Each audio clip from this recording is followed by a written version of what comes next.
Off the Bench with Jacob Hester and Matt Flynn. Let's go, baby, let's go! From a championship backfield to your morning drive. Hands to Hester, and Hester, yep, got it, 5 out of 5. You're locked in to Off the Bench. Flynn is back to throw from the end zone.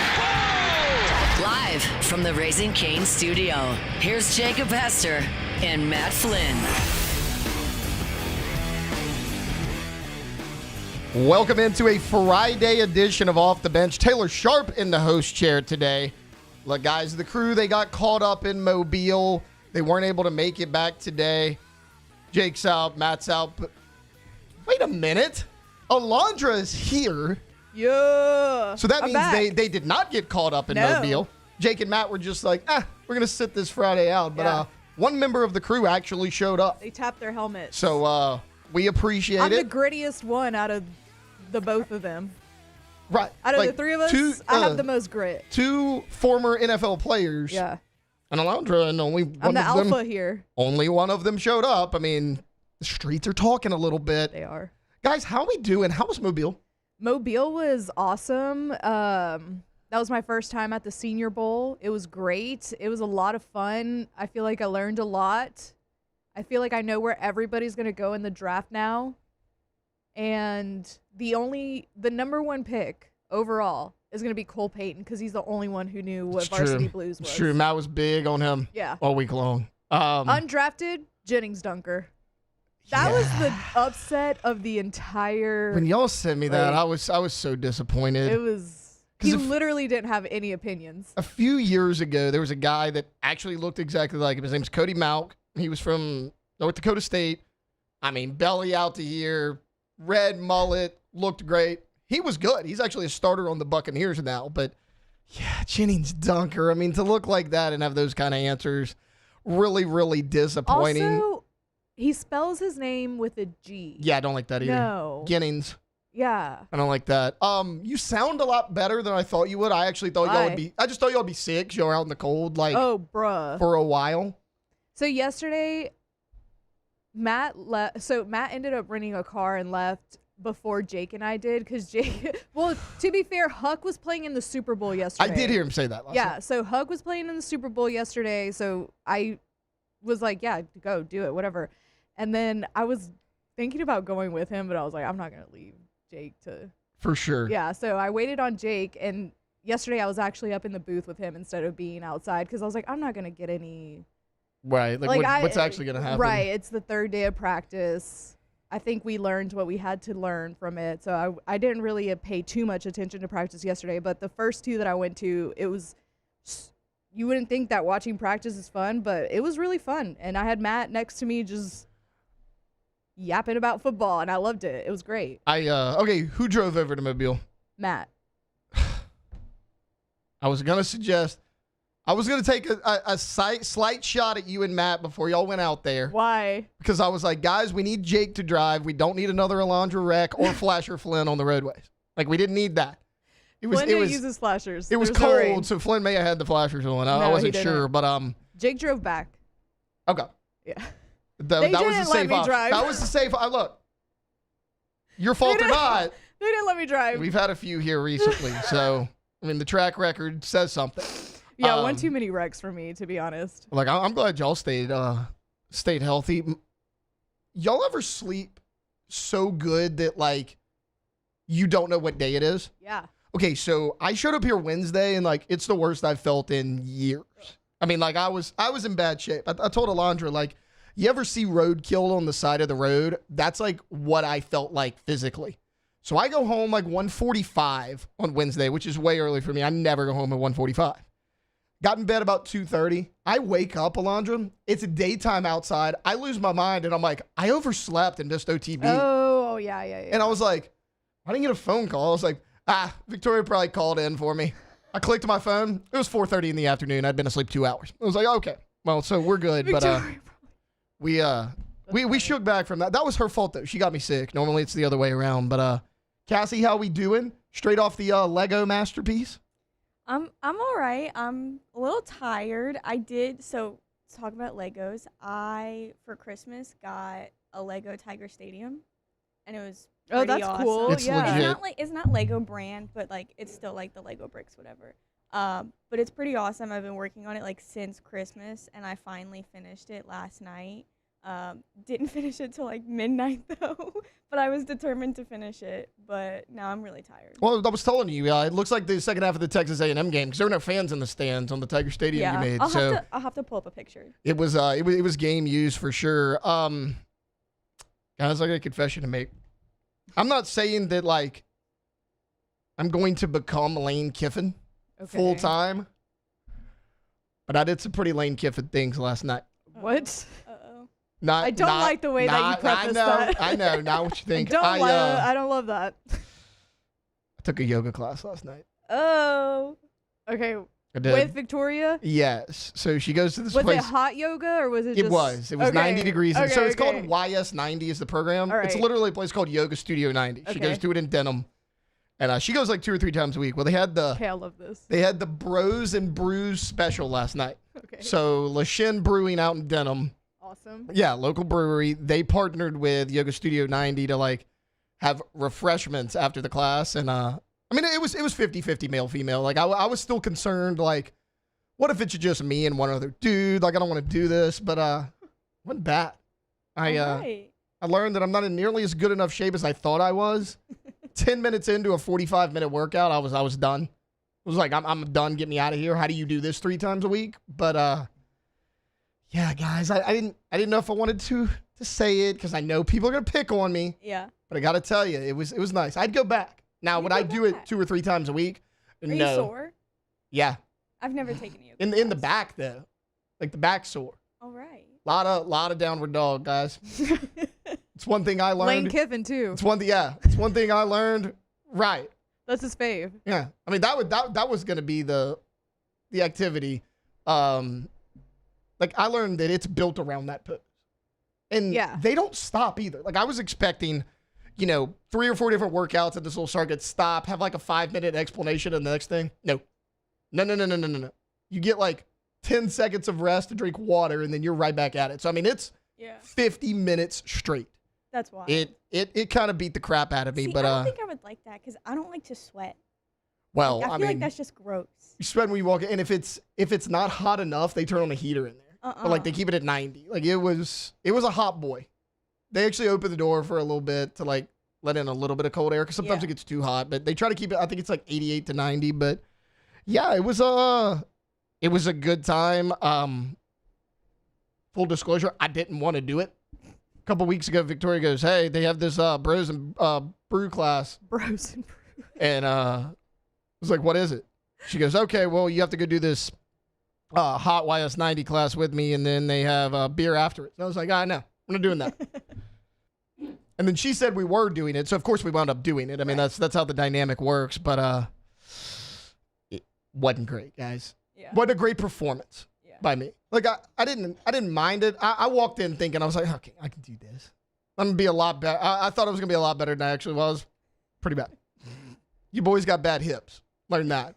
You're not very flexible. No. Okay. I told Victoria it was one thing you had to like lay on your hip, and I was like, Victoria, I'm too bony for this. Like I don't have any meat in the leg area. Like I need a little bit more here. And we made it work. There was a guy behind me like live streamed himself doing it. Oh No, he nice. did not. Yeah. nice. Now I mean he was totally an amateur Were people too. Like, watching? oh, I don't know. I was in Oh. front of him, so I couldn't see his screen.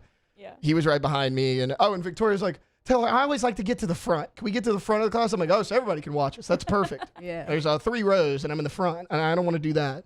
Yeah. But yeah, we made it work. It was something I didn't think I was gonna do. I used to laugh at T-Bob all the time about being a male doing it, but I mean, who knew?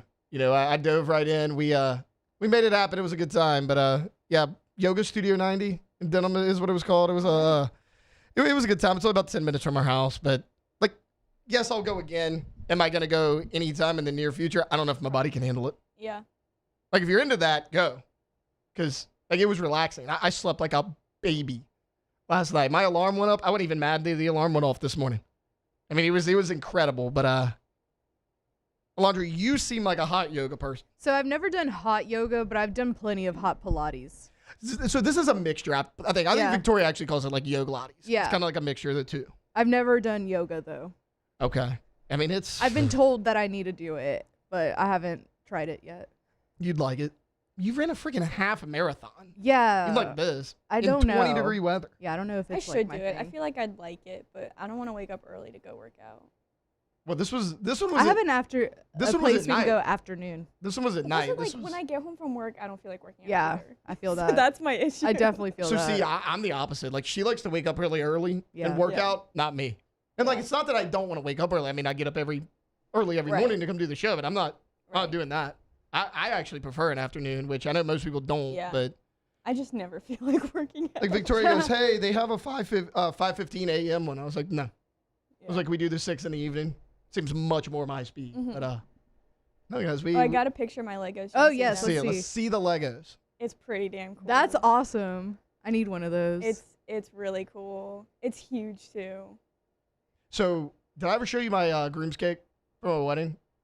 I don't know. I I'll love have to pull, that. I'll have to I pull up a need picture a one of little bit those. later. I mean, it was this tall. It was Tiger Stadium, like an actual Oh, that's cool. Tiger Stadium. Yeah, Yeah. that was my groom's cake before the wedding happened. Like, nobody's actually there for the grooms. I was just kind of standing them out amongst Yeah. everybody, and Cade was there, and Awesome. he was walking up, and he's like, all the guys were just gathered around the groom's cake the entire time. Like Yeah. it was a fun time. All right, look, fun little first segment there. Kind of wanted to get a little recap of the Senior Bowl, explain why Jake and Matt decided not to come in today, and now you guys know that I do hot yoga. So there's something else you can laugh at me about. But we're gonna take a timeout. We get back. We're gonna officially get this thing started. We got a lot to talk about. ESPN ranked the top 100 transfers. LSU has a lot of players on that list. We'll highlight a couple of them, and then we'll talk some LSU baseball coming up at 7:45. Alondra will chop that up. That's all coming up here on a Friday edition of Off the Bench. Off the bench. All right, if you live on the Spanish Town Parade route and you're hosting people at your house, here is a pro tip.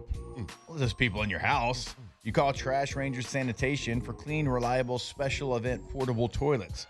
So whether you're throwing a neighborhood party, hosting friends, or just planning ahead for parade day, Trash Rangers brings the toilets right to your home quick, easy, hassle-free. Spanish Town is coming up on February the 14th, so don't wait until the last minute. Plan ahead and call now or visit trashrangers.com and get your spot covered for parade day. That's right, Trash Rangers, trashrangers.com. Go check them out. The most reliable trash and waste removal service in Louisiana. So it doesn't matter if it's residential, doesn't matter if it's commercial, industrial, whatever it is. And it doesn't matter what size of business that you have. So if you need one pickup a day, if you need 6 pickups a week, it does not matter. Roll-off dumpsters, they got 3 sizes to choose from. Just give them a call. Tell them the size of your product. They can size one perfectly for you. trashrangers.com.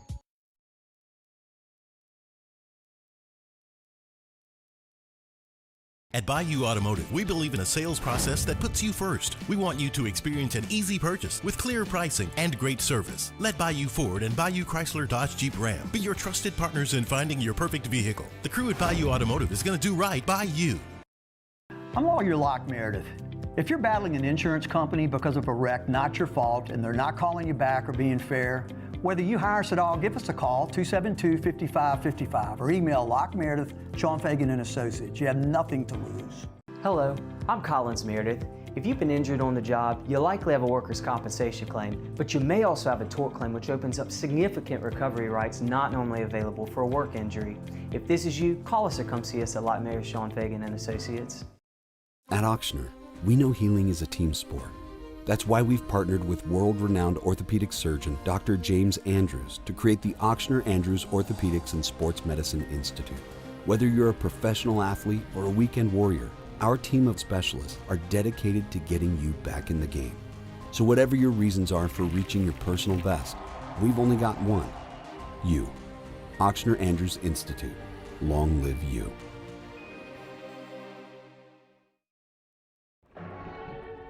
These are the luckiest ice cubes in the world. They could have been a thankless bed for an all-you-can-eat salad bar. But instead, they've been called upon to cradle and cool a crisp, refreshing Dos Equis. Looks like the lucky just got luckier. Dos Equis. We typically think of stress as being bad for us. At Our Lady of the Lake and LSU, we are researching how certain types of stress, such as exercise, can be good for our immune health.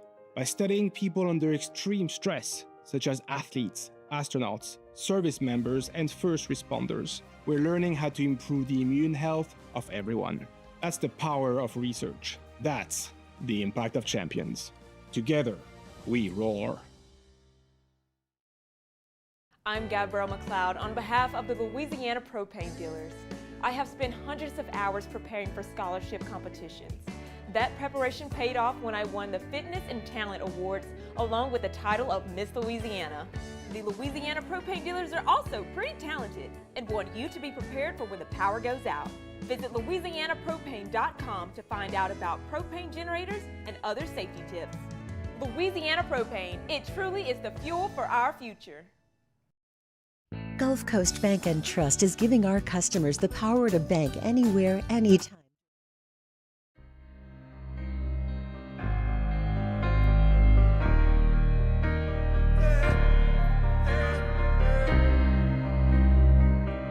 Tigers turn talkers. This is Off the Bench. I'm holding on your rope, got me 10 feet off the ground. And I'm hearing what you say, but I just can't make you sound. Song's what I needed. Oh. Is this one of like the smoothest songs of all time? I don't know, but it's pretty good. It's gotta be. This is such a banger. I haven't heard this song in a really long time. Ugh. I'll be listening to it later. So this one's gonna be added to the playlist. I hadn't heard this in a long time either. All right. So first segment, we wanted to have a little fun. I told you about my extracurricular activities last night. We got a recap of the Senior Bowl from Alondra and Alondra only because Jake and Matt decided they wanted to take the day off. So Taylor Sharp here with you in the host chair. Look, we're gonna dive in here. There's a lot going on. ESPN ranked their top 100 transfers. LSU has 5 of them. But before we do that, let's get the show started. It's time to get glowing, courtesy of GoFlow Ivy Spa, where hydration, vitamins, and a summer-ready glow are always on tap. Now, for starters. Okay, so ESPN ranked the top 100 transfers. We are not going through all 100 of these. I mean, I stopped at about 20. For what it's worth, LSU does have 5 of them on this list, the lowest being Jace Brown at 73 overall. I think that's a little too low. We'll get to him in just a second. But out of the 5 they have on there, 3 of them are inside the top 10. Now, the highest ranked guy is Sam Levitt. He is number 3 on this list, actually behind Brendan Sorsby, who is number 1. I kind of think they're what and what. Like when LSU fans freaked out that Brendan Sorsby went to Texas Tech over LSU, my thought was always, okay, yeah, but if you get Sam Levitt, it's a wash because those two guys are about what and what. Provided Sam Levitt's fully healthy, I have no reason to believe by the time the season rolls around he won't be. But Sam Levitt comes in at number 3, and it makes a lot of sense because Levitt has every opportunity to be successful here, and it's because LSU did a really, really good job in the transfer portal, filling in every single one of their positions of need. I mean, between the high school and the portal, they added 13 receivers. Now, I know we all laughed about it saying, oh, man, are they just going to have, 11 receivers out there on the field? But it makes sense that they added that many. You go back and look at the team stats for Ole Miss from a year ago. They had 6 guys with at least 400 yards receiving, nobody with 1,000. So Lane Kiffin likes to spread that thing around a little bit. So you're going to need all those weapons. I mean, if you're going 5 or 6 guys per game, you're basically only 2 deep now with that 13-man wide receiver room. So I'm actually good with it, and there's some studs there as well.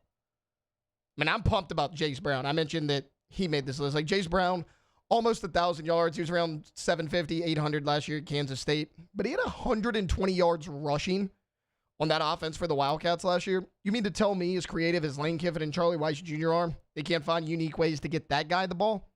I'm excited about him. I think he's going to be your wide receiver 1 next year, if all things hold. Obviously, you have Eugene Wilson or Trey Wilson, whatever you want to call him, out of Florida. And, he's a guy that his numbers don't pop out at you, but he played in a bad offense with even worse quarterback play. I mean, think about this. For the 2 years he was there in Florida, Graham Mertz and DJ Lagway were his quarterbacks. I mean, you might as well have me throwing you the ball. And spoiler alert, guys, I ain't that good. And then you got Jackson Harris from Hawaii. I mean, over 900 yards, 12 touchdowns, and only 11 games played. He's also 6'3". Like, those are all guys that could come in and contribute right away. And that's just the tip of the iceberg. I mean, you signed 3 studs out of high school who I love. I mean, there's tons of depth pieces out there. You sign big, tall, physical receivers. You have a good mix of guys. Winston Watkins from Ole Miss comes over. He made this list as well. He's way down in the 80s, but, I mean, he made the list of the top 100. There's so many guys on this list, and O-line should be a lot better. It kind of has to be, right? And for a while, after you landed Sam Leavitt, offensive line was your biggest concern, as it should have been. It took a little bit of time for those guys to trickle in, but I think you got a heck of a class. You're bringing back Braylon Moore. You're bringing back Weston Davis. And I get that Weston Davis wasn't great last year, but you also lose Brad Davis, which to me is a net positive. I think Eric Wolford will do a lot better job than Brad Davis because, again, he kind of has to. So let's say he takes that second-year jump. You bring in Devin Harper. Can he battle for a guard spot? The guard from Maryland who you brought in, might be the most underrated signing in that class.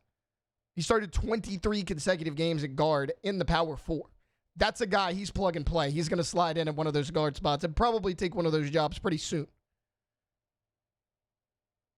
And then you bring in the next guy on this list. Coming in at number 4 is Jordan Seaton, who's probably going to be your left tackle. Now, there was so much talk about Jordan Seaton. Was he worth the money you were going to pay him? Is he ever going to sign? Does LSU need to move on? Well, here's the thing. 1, it's not my money. And 2, I've accepted the fact that LSU football just has endless amounts of money, so it doesn't really matter how much you pay a kid. But, look, he's 6'5". He's 330 pounds. He was second team all Big 12 last year as a left tackle. And some people may say, okay, second team all Big 12. Like, that's good, but it's not first team All-American. No, but he gave up 3 pressures and 0 sacks all year long at that spot. I mean, this is a guy that has first-round draft pick potential if he lives up to that potential. I think he's going to slide in there at that tackle. So you're replacing 3 to 4 offensive linemen from a year ago, depending on who wins starting jobs. But you might be better at every position this year. Like, okay, even if Devin Harper doesn't win the job at guard, you got a guy like Solomon Thomas who people forget about. Like, all the rage last year was Carius Curran. And I get it. A 5-star, he could play guard and tackle. He got thrown in there. You really wanted to see what he could do. But Solomon Thomas was a 5-star in his own right. I mean, remember, they flipped him from Florida State on National Signing Day, and that was considered a big recruiting win for Brian Kelly. People just forget about him because he had a season-ending injury in fall camp, didn't get to play the whole year. That's a talented guy. I could see him coming in there, getting some solid reps, maybe winning that left guard spot if it all works out. So, I mean, the weapons for Sam Leavitt are going to be plentiful. You have a number of them. And then your offensive line should be a lot better. Now, number 6 on this list, we're moving to the defensive side of the ball. This is the last guy for LSU inside the top 10. No surprise here. It's Prince Will Umanmielen from Ole Miss. This was the biggest splash outside of Sam Leavitt was probably Prince Will. 44 tackles total, but 13 tackles for a loss and 9 sacks. And that's a 9-sack guy. You had to improve your pass rush. Here's how bad it was last year. Remember, you brought in all those transfers at the edge rushing position. We kind of thought that was the job you had done the best at in the portal a year ago. You brought in Patrick Payton from Florida State. He had big-time moments there. You brought in Jamari Butler. He had been at 2 spots, performed well at both. And then Jack Pyburn coming over from Florida. Now, with Pyburn, it's a little bit different. He came here to learn how to be a pass rusher. I don't think people expected him to come in and be an elite SEC pass rusher day one. That was kind of his limitation at Florida. He left to improve that here. He finished with 2 sacks. That's about what I expected from a guy like him. Jamari Butler, 2 sacks. Patrick Payton came to LSU last year as a double-digit sack guy, 1 sack. Harold Perkins was your leading sack getter last year on your entire defense with 4. And he played the star position. I don't think people realize just how poor your pass rush was a year ago. That's going to improve a lot because you got Gabriel Relaford back. He flashed 2 years ago as a freshman, played early last year, had that season-ending injury. If he's fully healthy, that's another body that can slide in there for you. You bring in Jordan Ross from Tennessee. Again, hasn't played a ton because of injury, but was a really highly recruited guy coming out of high school. He's got potential. Jaylen Brown from South Carolina. Again, another guy you bring in. Sky could be the limit for him athletically. You brought in so many bodies, proven guys, and then guys with a ton of potential to pair with some of these freshmen. Like, don't forget about Damian Shanklin, who the coaching staff raved about a year ago. No, he didn't get a ton of playing time because I mentioned the 4 guys ahead of him, and he was a true freshman, but he's a guy that certainly looks the part. I mean, he fills out that uniform. Like, when we were out there last year in fall camp, everybody's like, who's that? Who's that guy right there? Who's 17? It was Damian Shanklin. I mean, he looks like he is physically ready to go right now. I am very excited about his potential on this defense. The last guy I want to mention is not inside the top 10. He's actually a lot lower on the top 100 list than I thought he was going to be. It's Ty Benefield, the safety transfer from Boise State. He comes in at 34. I think that's too low. Ty Benefield, I mean, I know I've mentioned it numerous times on the show, but I'm going to keep beating this drum. Ty Benefield's probably my favorite player LSU signed out of this transfer portal class in terms of just raw ability. I think he is an excellent safety. When he comes in at 6'6", around 205, 210, perfect size for a safety. Played a lot of games. Played 41 games over 3 years at Boise State. Started most of those games. Just look at last season. 107 tackles, 70 of them were solo, 8.5 tackles for a loss, and 2 interceptions. It's perfect because that's a guy that gives you versatility.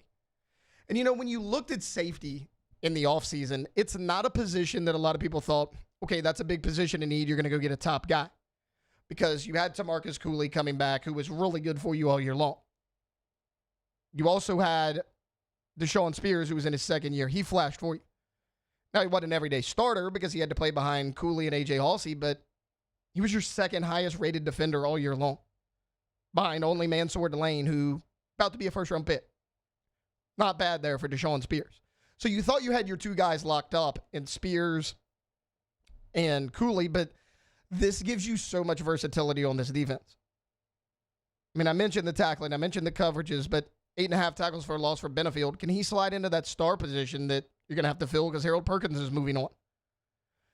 What if he's really good at safety? Can you slide Deshaun Spears down? I would love to see Deshaun Spears at that star position. He's 6'3", pushing 220 right now, and that's a big safety.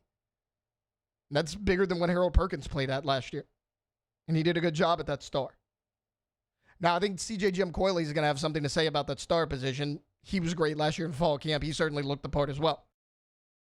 But you just have so much versatility with a guy like Ty Benefield. So you bring in a guy that you know is going to play right away, that has played big-time football at a high level, that gives you so much versatility, whether it's at star, whether it's at safety. Where do you put Deshaun Spears? C.J. Jim Coyley can come into the mix.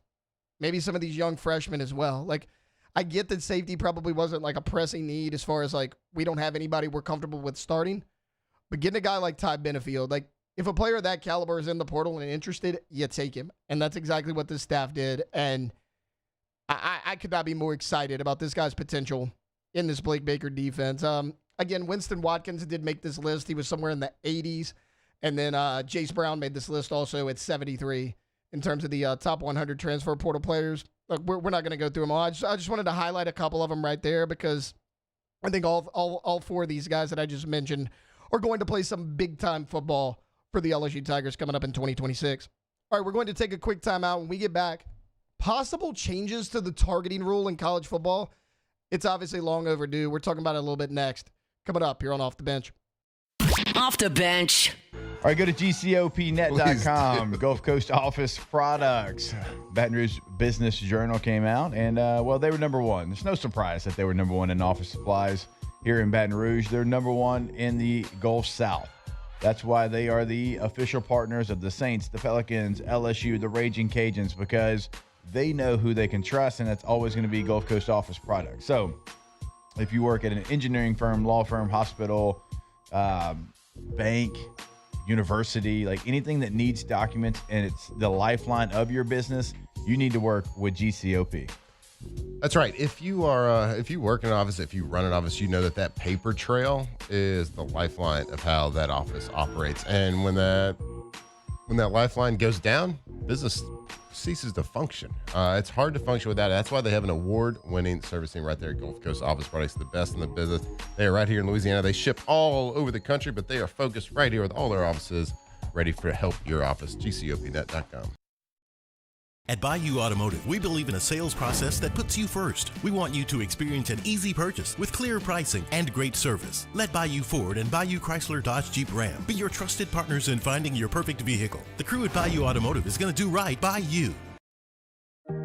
Who bears the standard? Who sets the bar?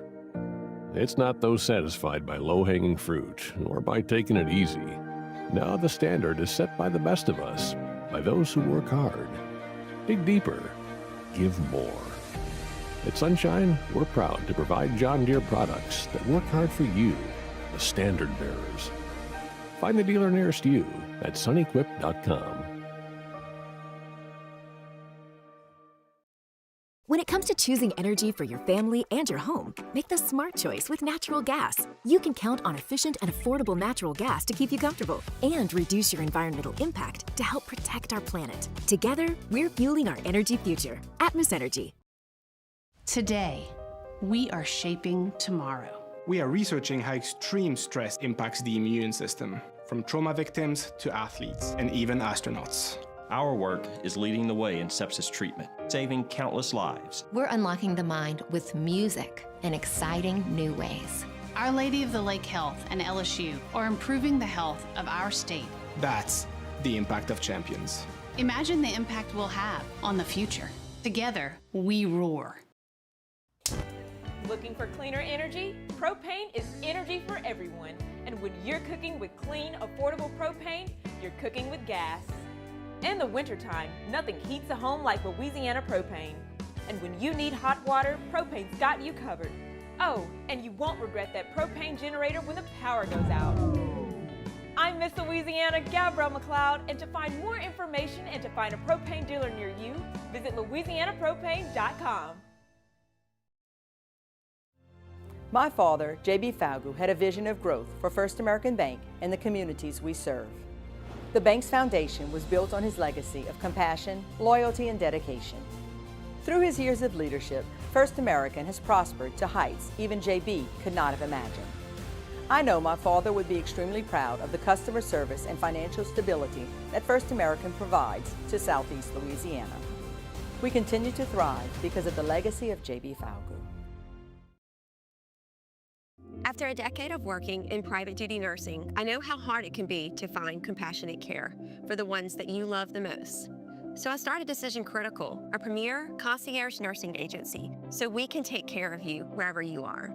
Our highly skilled nurses provide exceptional care from the comfort of your own home with personalized packages for short-term, long-term, or even around the clock.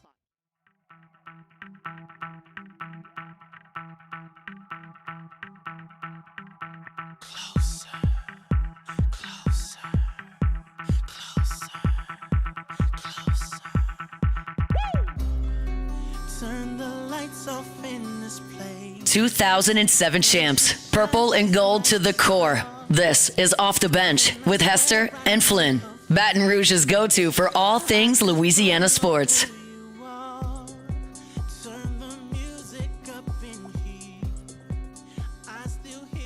All right, if you're looking to upgrade your home inside or out, check out our friends over at K2Z Interiors and Outdoor Living. From custom blinds and shades to outdoor living solutions, K2Z helps you create spaces that keep you looking great and function even better. They work with you, as we always talk about, from start to finish, offering quality products, professional installation, and attention to detail you can trust. So whether you're refreshing one room or transferring your entire outdoor space, K2Z Interiors and Outdoor Living has you covered. So visit K2Z Blinds, that's KTOZBlinds.com to learn more. Have Brandon Barton and the team come out to your space, K2ZBlinds.com. All right, K2Z Interiors and Outdoor Living. If you're ready to elevate your space from light control, privacy, pure style, and custom window treatments that are designed to transfer your home beautifully. And so at K2Z, they bring the showroom to you and they offer free in-home consultations and installations. So go check them out, K2ZBlinds.com. All right, welcome back in. Friday edition of Off the Bench. Taylor Sharp in the host chair, filling in for Jacob Hester and Matt Flynn. Elijah Villarreal, Cassie Spazzali along for the ride as well. Teased it a little bit there going into break. I got Chris Marler at LouisianaSports.net actually put up this article. That's where I saw it, that the NCAA and the officials committee is actually considering maybe a few tweaks to the targeting rule and My first response is, well, it's about time. I mean, that is the rule we hate the most. Like, we set up here a month ago and said, we don't like the transfer portal. We don't like the targeting rule. Those are the two things top of mind we would change if there was a commissioner of college football. I didn't realize that targeting had been around since 2008. Time really freaking flies. That's almost 20 years. But the ejection part of it didn't start till 2013, which makes a lot more sense. But my issue with the targeting rule, like, look, player safety thing, I get it. That's fine. If you care about player safety, that's awesome. It is such a subjective call. It is such a call of like, hey, let me make a judgment call here. It's a bang-bang play, and it just seems like every big-time hit is now flagged. Now, it's fine if you want to, hey, let's flag it. Let's call it targeting. We're going to go review it. We can always pick up the flag. I'm good with that. I know it takes the game a little bit longer, but if you have to get the call right, I'm okay with that. What I don't like is certain plays are called targeting, some are not, and even after review, they still get it wrong. And the reality is, I say they get it wrong. We don't really know if it's wrong or right because nobody can give us the definition. Like, yes, forcible contact to the head and neck area. Sure. But sometimes guys lead with their helmet. Sometimes guys lead with their shoulder. And you could say, okay, well, it doesn't matter. It's across the board. But it does matter because you don't always call it the same. But it's never explained why it's called certain ways in certain situations. Like, Jake sits up here all the time. I think it's a great idea. He always says, I think that officials should have a post-game press conference if there's a big call in a big-time moment that could potentially impact the outcome of the game. Just go up there. I mean, look, we're not trying to stone you in the street or burn you. Like, they just want an explanation. Why can't officials go in there? Players have to do post-game interviews. Coaches have to do post-game interviews. If I want to know why my star wide receiver dropped the ball, he's going to get asked about it post-game. If I want to know why a coach went for it on 4th down in his opposing territory, or his own territory, he's going to be asked about that in postgame. Why can't officials as well? So Steve Shaw, the national coordinator of officials, says, what targeting is driven in terms of player behavior change has been really good, and the numbers reflect that. But how can we continue this trend of taking out more and more of these hits we don't want in the game while being less punitive? This is going to sound a little bit insensitive. You signed up to play football. At the end of the day, like, no one's forcing you to do it. Big hits are going to happen. I mean, it's just part of the game. If you don't like that it's part of the game, maybe consider go play something else. Like, okay, there was a play that we'll do right now that I played after the game happened. It was Georgia versus Ole Miss in that playoff game, and Georgia lost the key starter in their secondary because of this, and Ole Miss ultimately won the game. Like, this play right here. That was called targeting. The player leads with his shoulder, not his helmet. I think he's trying to slow down. It was called targeting. They reviewed it. It was upheld. I don't see that player launch, leave his feet, lead with his helmet. I kind of see, hey, I'm going in there to make a tackle. I'm trying to slow down and brace for this hit as best possible. To me, that's not targeting. There's no malicious intent behind it. They called it targeting. Which, okay, if you want to call it, fine. But there was a play in the Ole Miss-Miami game where an Ole Miss player, came in helmet to helmet, hit the receiver across the middle. It was called no targeting. It was called incidental contact. I just don't understand how some plays are called targeting and some aren't. Like, again, the premise behind targeting is fine. You want to keep the player safe. I understand that. But when you're ejecting guys for a play like that we just saw with the Georgia safety where he slows down, he kind of leans back a little bit, drops his shoulder to avoid a helmet-to-helmet hit, and you're still called for targeting, you still get ejected, what else do you want the player to do? I mean, at the end of the day, this is football. It's a violent sport. There's a lot of bang-bang plays. I'm coming for the ball. The receiver's going for the ball. We get there at the same time. Like, it happens. Not every big hit is targeting. But it just seems like referees kind of pick and choose, like, oh, that player got hurt, or, oh, that was a big-time hit. Like, it must be targeting. That's not necessarily the case. Like, I don't really get the whole point of, hey, let's throw this guy out. Let's completely impact the outcome of this game by this one call.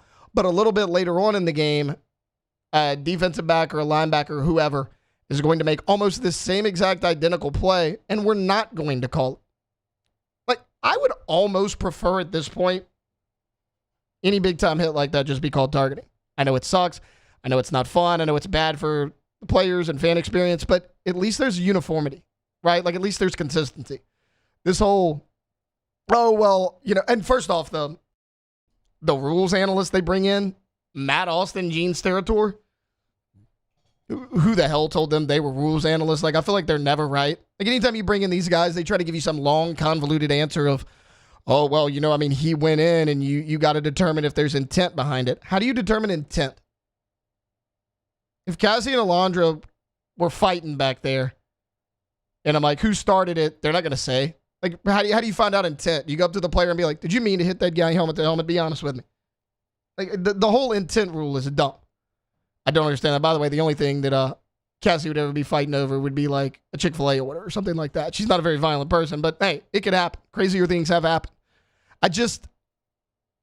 For player safety, when a player has to stop and hesitate and second guess themselves before they're making a hit, that's where injuries happen. Remember about 6 or 7 years ago, maybe 8 years ago, in the NFL, they were really cracking down on the roughing the passer. It was like you could basically not hit the quarterback above the shoulders. You couldn't hit them below the knee. It was really hard, and these players were pulling up. I remember this like it was yesterday. Cameron Wake, the defensive end of the Miami Dolphins, he was a Pro Bowl defensive end the year before. He tore his ACL because he had to slow down so dramatically to avoid hitting the quarterback because he was scared he was going to get a roughing the passer call on him. And he tore his ACL on that play. He was out for the season. At the end of the day, is it worth it? Like, this is eventually going to cause more harm than good. I think it already has. I hate the targeting penalty. Like, we always talk about a commissioner of college football. If I was the commissioner of college football, my first rule would be take away the targeting penalty. We were fine for years without it. Move on. It's football. Go out there and play. It's got to be either an all or nothing. You got to call every one of them or you got to call none at all. This back and forth judgment call, referees not having to explain themselves, all that, like, it's bad for the game. It's bad for everybody involved. I don't really understand the direction we're going. And the fact that Steve Shaw again said that, I think it's done a good job. We just want to tweak a few things. You think they've done a good job calling targetings? He said player behavior change has been really good. Yeah, man, they're trying to take themselves out of the game. They're trying to slow down to avoid hitting guys. Player behavior has changed, and I don't think it's for the better. But look, that's just me. I'm one person. Like, I'm good with a 15-yard penalty if that's what you want. I hate the ejection. That impacts the whole outcome of the game. Like, these guys get paid now, right? I mean, we always see, their NIL evaluation is this. This person was guaranteed X amount of dollars to go to this school, which is why they committed there in the transfer portal. Fine them. They make money. If you don't want to fine them, you think it's too harsh on the players. I don't, but a lot of people think that the players should get to do whatever they want. Fine the school. You fine the school for fans storming the field because you say that's a player safety issue. I mean, the NFL guys, they don't get ejected from the game. It's a 15-yard personal foul. You'll probably get a couple $1,000 fine. Why can't you implement something like that? And again, you don't even have to fine the players, fine the school. I'm good with it, but ejecting guys and not really giving a black and white definition of what you're looking for in targeting, I just think it's really, really bad for college football, and I do hope something does change here in the very near future. All right, we're going to take a time out a little bit early because coming back, your LSU baseball team 2 weeks away from today for opening up their season out at Alec Box, and me and Alondra, we're going to chop it up, kind of talk about what we're looking forward to during that opening weekend. The Tigers are actually scrimmaging for a 4-day period. It started yesterday. They're also scrimmaging today, tomorrow, and Sunday in preparation for that opening game. We're talking about all of it next here on Off the Bench. Off the Bench. All right, go to centralplumbing.org. Not only in Central, the entire greater Baton Rouge area, we are talking to you. You know they've got 24/7, 365 weekend game day holiday emergency services, but take this number down. It is a new number, 225-500-0774. 225-500-0774. Now, it's not only in emergencies. If you're looking to upgrade at your home, at your business, if you're starting brand new at your new home or your business, they can come in and they can do whatever you need to get done. Also, check out the tankless water heaters. Never run out of hot water again. Go to centralplumbing.org. That's right, Central Plumbing, centralplumbing.org, the plumbing experts right here in Baton Rouge. Don't be like Taylor. Drip your faucets this weekend. We got a winter storm coming. But if you don't, You know what? And if you have some plumbing issues, if your pipes explode, because it's going to happen to somebody, make sure you call Central Plumbing, 225-500-0774, or go visit them at centralplumbing.org. Looking for cleaner energy? Propane is energy for everyone. Propane water heaters are very cost efficient, and the savings are even greater with a tankless propane water heater. We all know that Louisiana propane is a safe and environmentally friendly fuel. So why not go green while you save some green? I'm Miss Louisiana, Gabrielle McLeod, and for more information, visit louisianapropane.com.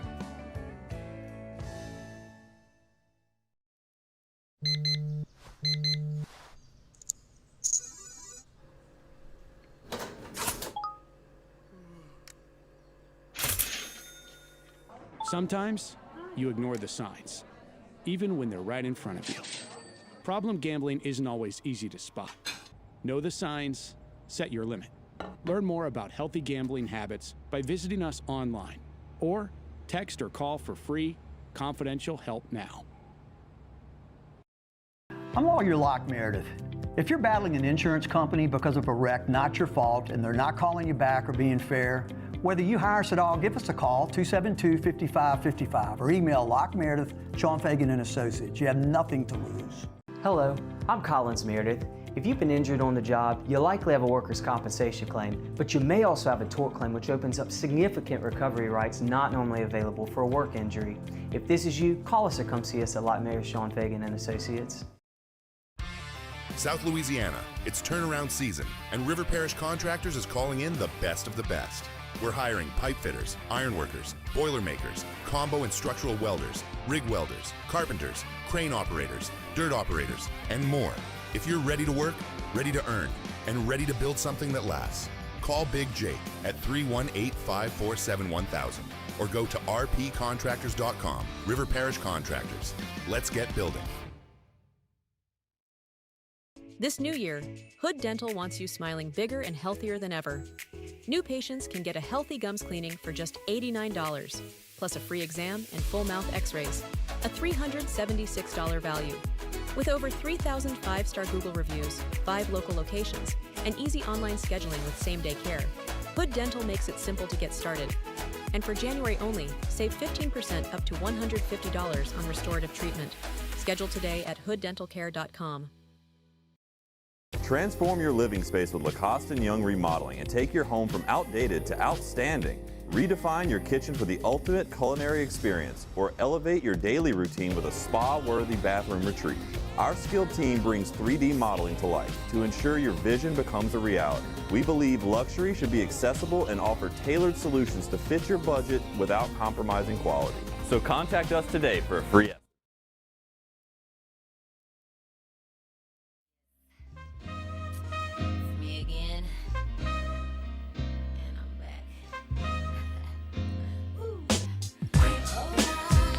Locked in on LSU football 24/7. You're listening to Off the Bench.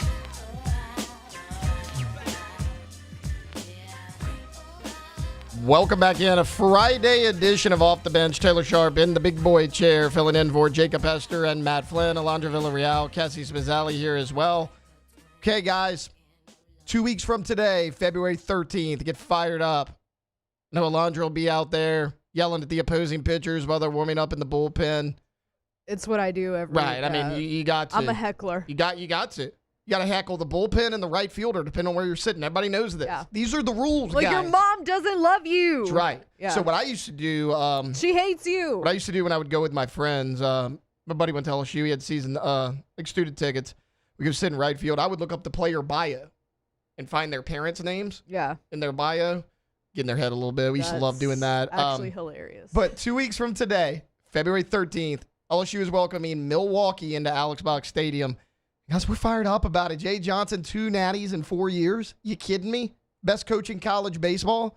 I know Alondra's fired up about it. Okay, so if I was to ask you, like opening weekend, you know, we broke it down pretty good the other day with Flynn, but like, okay, one pitcher, one position player, like you're really excited to see. Okay, this is a hard one because there's so many that I'm very excited to go see, but somebody that has been getting a lot of talk in the pitcher side of things and that I've been hearing great things about is Cooper Moore, transfer from Kansas. He's going to start, right? Yeah, Like, I mean, I think he might be the Sunday guy. So, Right. And then y'all know I'm a big Zach Cowan fan. I was very happy that he's going to be coming back. Gavin Guidry we finally see the return of Gavin Guidry. So I'm hoping that he's lives up to the hype that we want, like the Gavin Guidry that we know, and that he gets back to that after being injured. But Cooper Moore had a 3.96 ERA at Kansas last year, and he had a season high of 10 strikeouts versus BYU, and he's been getting a lot of talk during the offseason. So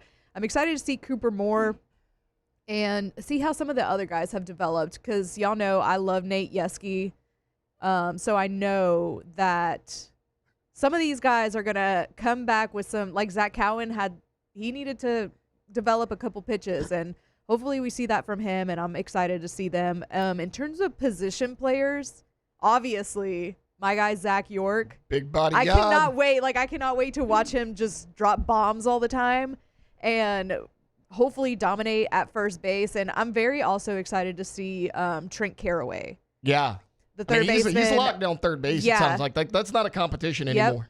Coming from Oregon State, and I'm excited to see Trent. I didn't obviously go to see any of the scrimmages or anything like that because I've been in Mobile, but I heard that he's been having a good offensive scrimmage as well. So excited to see Trent Carraway. Very excited to see Zach York because why would you not be excited to see Zach York? And our outfield, see how Derek Curiel, if he can get any better than he did last season. I don't know if he can. And then my favorite, Stephen Milam.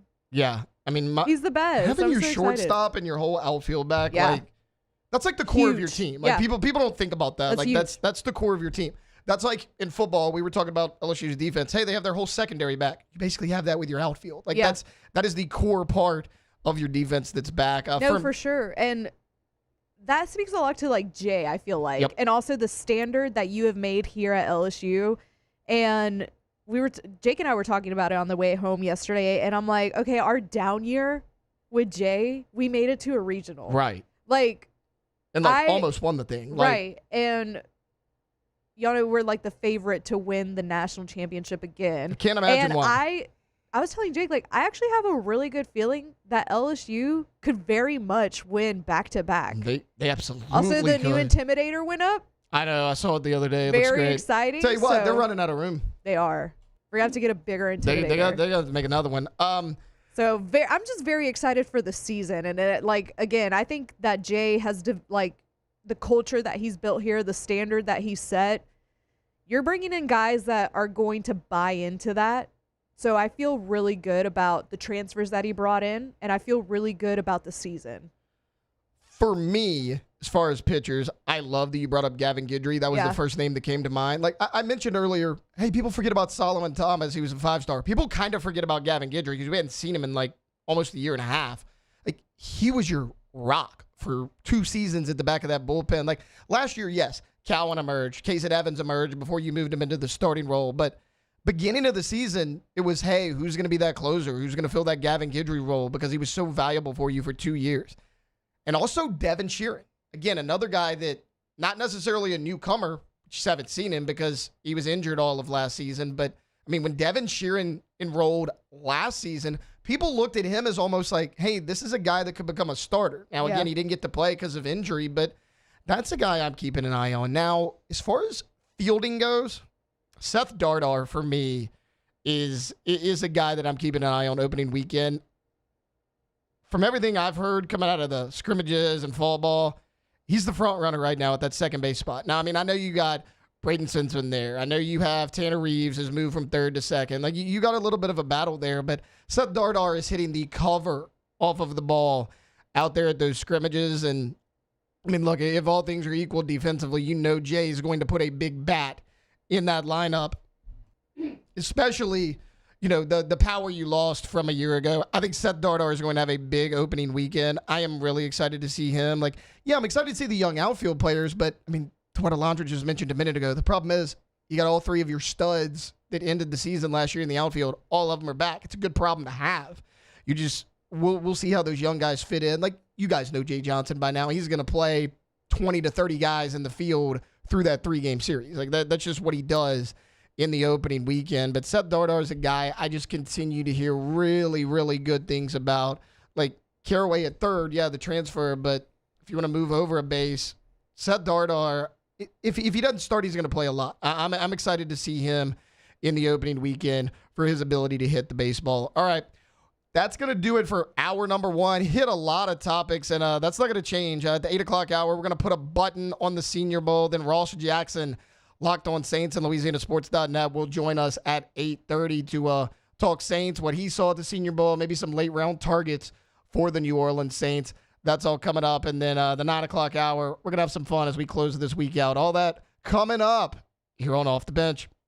Off the Bench. If you're looking for an industrial construction partner you can trust here in Baton Rouge, look no farther than Pala. Pala is a group specializing in industrial construction and development, bringing experience, precision, and accountability to every project they take on. So from planning to execution, they focus on safety, efficiency, and getting the job right the first time. Whether it's a large-scale industrial build or complex construction project, Pala has the experience to deliver. They've been doing it for over 50 years here in the area. You can learn more at palagroup.com. That is palagroup.com, building with purpose right here in Baton Rouge. That's right. Like Jake said, over 50 years they've been doing this. Pala's been building with confidence and building the Gulf Coast with a reputation for safety, quality, craftsmanship that stands the test of time. Steel fabrication, precision pipe, and helical piles, tanks, vessels, industrial construction, and maintenance. Pala delivers results you can trust. So go check them out. Visit palletgroup.com.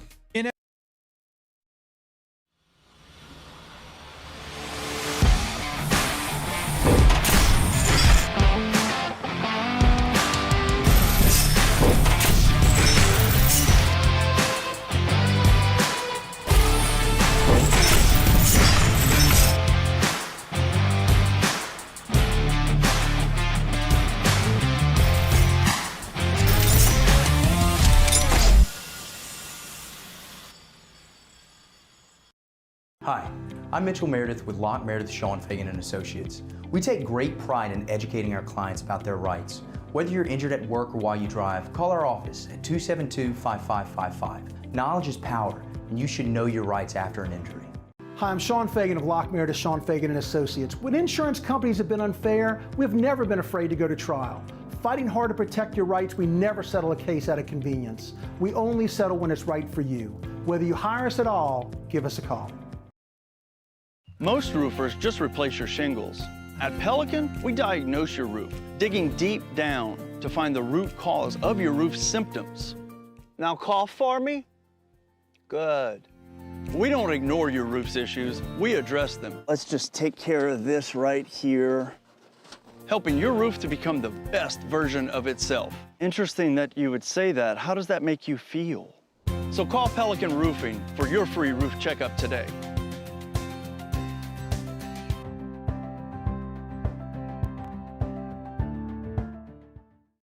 At Auctioner, we know healing is a team sport.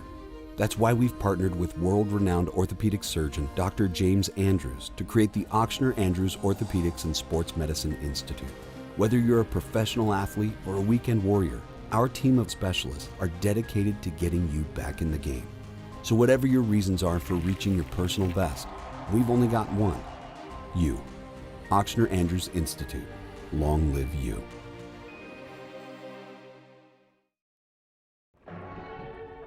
These are the luckiest ice cubes in the world.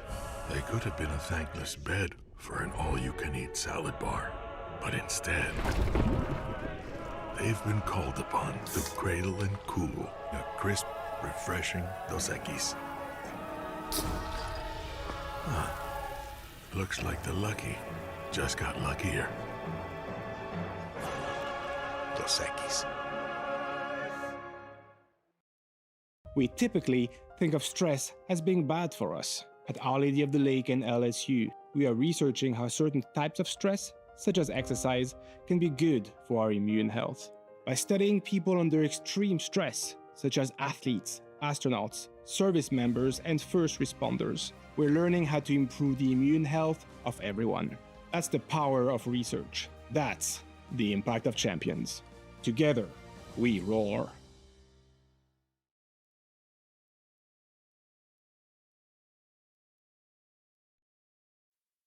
Off the Bench with Jacob Hester and Matt Flynn. Okay, here we go. Where the plays get broken down and science gets denied. Hey, they said I gotta come off the bench. Hour 2 of Off the Bench, live from the Raising Cane studio.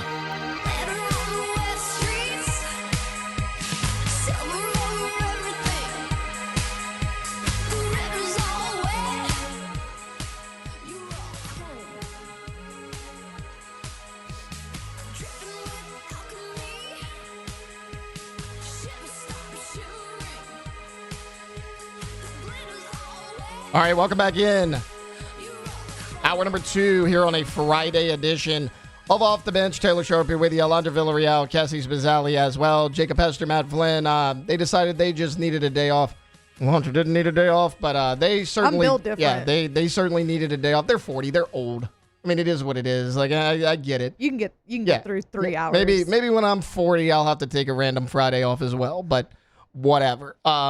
Yeah, I was looking forward to the gang being back together because Jake's out all next week. Like, he'll be on the show, but he's out in San Francisco for the Super Bowl. So I know. You're just going to have to wait a little longer. The gang hasn't been together in a while because I was in Houston last week. I guess Matt. Friday for one day last week was the one. So that's it. Because Jake was out Monday and Tuesday. You were out Wednesday, Thursday. And then Friday we came back. I guess and then Friday we all was went it. to Mobile. Yep. So Friday was it. One day in a 3-week period is what it's going to wind up being after next week's over. But just tripods everywhere. Yeah, we'll make it happen. We're rolling with the punches. Speaking of Jake and Matt and Alondra, they were out there at the Senior Bowl in Mobile, Alabama. Also, shout out First American Bank and Trust for sending the crew down there. But right now, I just kind of want to put a button on that. Look at the LSU guys at the Senior Bowl. Like, yes, we know Aaron Anderson, Barry, and Brown are going to be there. Like, those are guys that. So okay. Flynn went on a lot of different shows this weekend. I was able to catch him. Also, Matt Flynn sounds way more professional on interviews than he does as a host. Like, I think Matt found his calling. Like, Matt is great on these radio interviews. Like, I was listening to him on the Hunt one on Wednesday, and I was like... I was sitting right next to him. I was like, is this the guy I know? You know what's funny about that? 2 things. I want to tell, like, 2 real quick Mobile stories. But what's funny about Okay, so throwback to when we first got there. And Joel Thomas, the Saints running backs coach and the head coach for the American team, I believe it was, comes up, notoriously is standing in front of the camera the entire time that we're talking to him. I know. If I ever had to pick out the back of that man's shoulder in a lineup, watch out, Joel. Right. I got Watch out, Joel. So also kept coming up to us like while we were on air. But the worst. Friggin' Joel. Yeah. So Joel... wait, I forgot where I was going with that one. Joel's interview was actually really good, though. This is what so Hunt called Matt while we were at practice, and he was like, let me come sit over here where there's nobody, so nobody will like bother me or come up to me or whatever. He's like, so Joel Thomas doesn't just come up while I'm on the phone. And I'm like, no, that is so Joel Thomas coded. He definitely would have. I mean, he did it yesterday. Yeah. And then I just told you that during the break, I just put 2 and 2 together that we ran into Tommy DeVito's agent with the fedora and the Italian stallion. Sean Stellato. Yes. What a guy. I miss that era, though. I like Tommy DeVito. This station from Auburn, they're called like the Tiger or something like that, kept wanting Matt to come on the show. Okay. Matt did not want to go on, but the guy was so persistent that, okay, so after media day, we snuck away because Matt he was like, yeah, I'll come on, whatever, but then he didn't really want to, so while they weren't looking, we left. And then later, we're waiting in line to get into practice.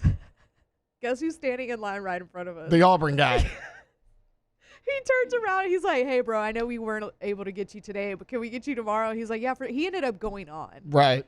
But it was just so funny because he was like trying so hard to avoid him, and he was right in front of us in line. I mean, it actually makes sense. And Matt's arguably his most famous play came against those Auburn Tigers. True. But speaking of the LSU Tigers, Matt mentioned all week, like, hey, Aaron Anderson didn't get a ton of opportunity in team period. I don't care because Aaron Anderson's going to show up with any opportunity he's given. He's athletic enough. The tape is there. Aaron Anderson's going to be fine. Same with Barryon Brown, just because of his speed, his athletic ability, and his return ability. The two guys I really wanted to watch was Garrett Nussmeier and Chris Hilton, and by all accounts, they both performed really well. Like, you guys posted the metrics on the screen. Garrett Nussmeier had the fastest throw. He had the longest throw. Like, Garrett Nussmeier looks 100%. And I'm going to be honest, I'm a little disappointed in all of these LSU fans in the comments. Like, I wasn't sure if I was going to bring it up, but hell with it. It's Friday. Let's do it. So many negative comments saying, well, you know, if Garrett Nussmeier was hurt, he probably should have set himself out. First off, if you're a college athlete, you're the team captain, you wear the number 18 jersey, you think your team has a shot to go win a national championship, you mean to tell me you're pulling yourself out? No. Like, don't give me that. That is easy to say after the fact. That's not happening. Also, the whole, oh, Garrett Nussmeier is not actually hurt crowd. Like, yeah, you took a hit this week. One, he looked really good. And two, like, that never made sense to me. The whole Garrett Nussmeier isn't hurt crowd. Like, okay, if you don't think Garrett Nussmeier was hurt, then the only other possibility is that you truly believe somewhere in your brain that Garrett Nussmeier just physically forgot how to throw a football. Which one do you think seems more likely? Like, I had an argument with somebody about this during football season. They were like, oh, well, you know, Nuss was lazy in the offseason and his conditioning's off or whatever. Whether that's true or not, I'm not in shape. I don't take care of my body at all. You guys know that. I'm notorious for not doing that. I can throw the ball further than 15 yards, and Garrett Nussmeier is a way more athletic player than me. And he was struggling to throw that ball 15 yards down the field against Ole Miss.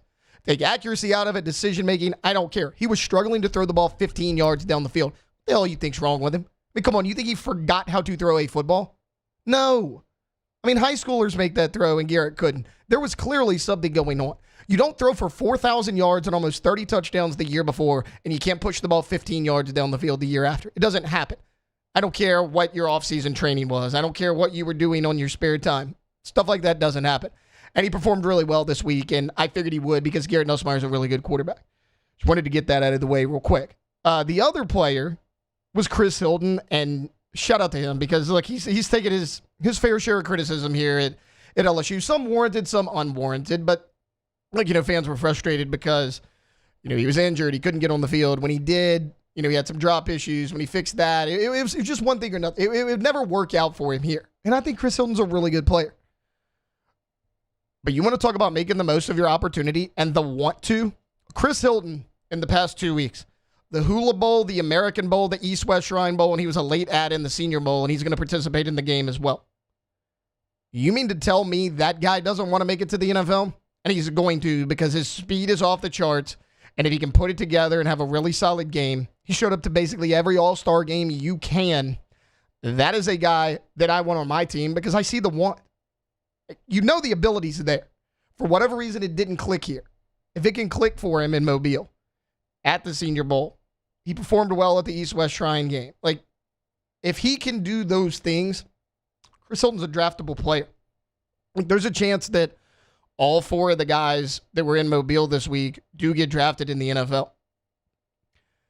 Now, moving away from LSU a little bit and looking at some of the other quarterbacks at the Senior Bowl, there was one guy when the Senior Bowl rosters were announced I wanted to keep an eye on because I've always been a big fan of his.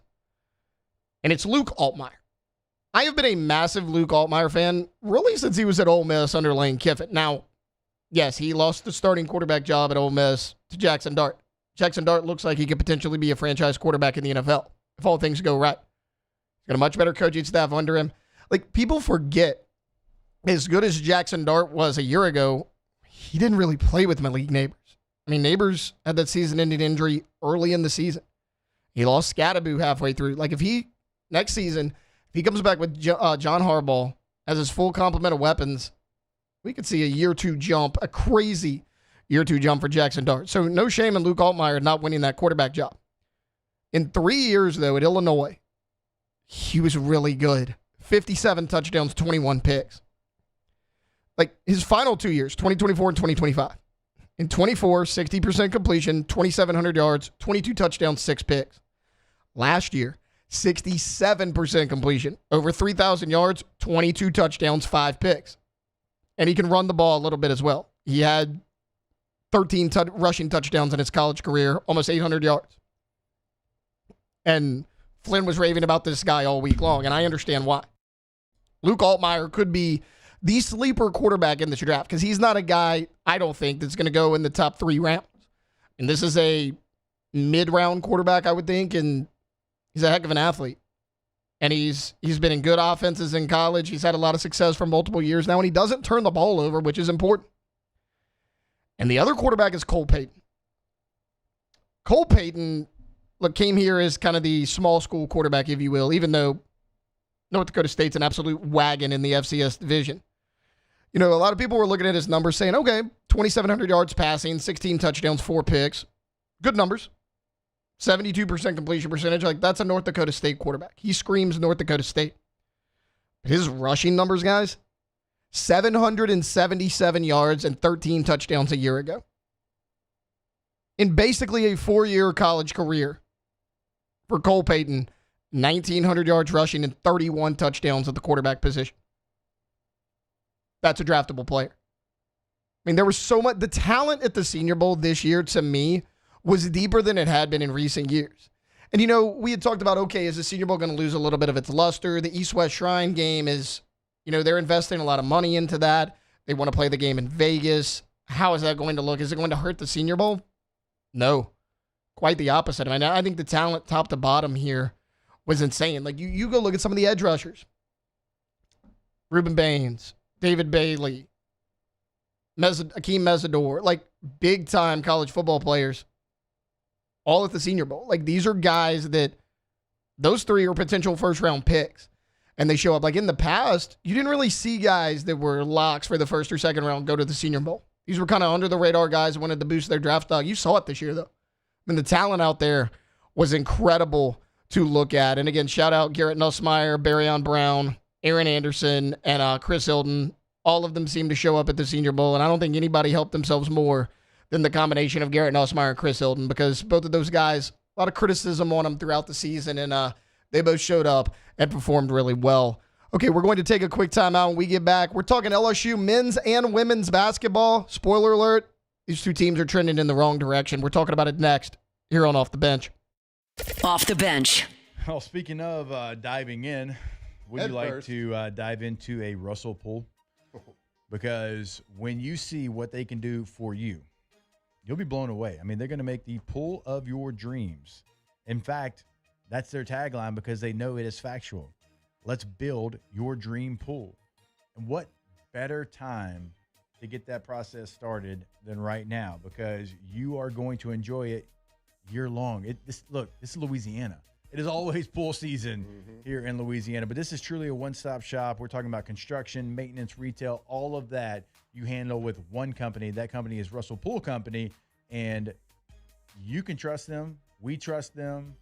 Everybody they build pools for trust them. LSU, the Tigers, trust them as well. Yeah, let them build your dream pool. They can do everything from design to landscape architect to financing options. They can do it all. When you think of quality pools, you think of Russell Pools. RussellPools.com. Lock Meredith, Sean Fagan and Associates has won for our clients over $175 million over the decades. But our greatest success is our clients who have chosen and trusted us to help them. Whether you hire us at all, give us a call. You've got nothing to lose. Hi, I'm Sean Fagan. If you get injured, you could be staring at medical bills, repair costs, and lost income. Life can be turned upside down. At Lock Meredith, Sean Fagan and Associates, we'll work to turn your world right side up. Hire us, and like thousands of our clients, you'll be glad you did. Today, we are shaping tomorrow. We are researching how extreme stress impacts the immune system, from trauma victims to athletes and even astronauts. Our work is leading the way in sepsis treatment, saving countless lives. We're unlocking the mind with music in exciting new ways. Our Lady of the Lake Health and LSU are improving the health of our state. That's the impact of champions. Imagine the impact we'll have on the future. Together, we roar. My father, J.B. Falgu, had a vision of growth for First American Bank and the communities we serve. The bank's foundation was built on his legacy of compassion, loyalty, and dedication. Through his years of leadership, First American has prospered to heights even J.B. could not have imagined. I know my father would be extremely proud of the customer service and financial stability that First American provides to Southeast Louisiana. We continue to thrive because of the legacy of J.B. Falgout. After a decade of working in private duty nursing, I know how hard it can be to find compassionate care for the ones that you love the most. So I started Decision Critical, a premier concierge nursing agency, so we can take care of you wherever you are. Our highly skilled nurses provide exceptional care from the comfort of your own home with personalized packages for short-term, long-term, or even around-the-clock care. Visit us at decisioncriticalbr.com and give us a call today to get started.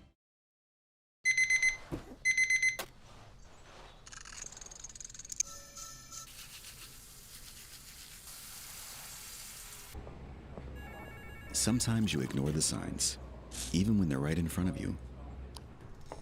Problem gambling isn't always easy to spot. Know the signs. Set your limit. Learn more about healthy gambling habits by visiting us online or text or call for free confidential help now.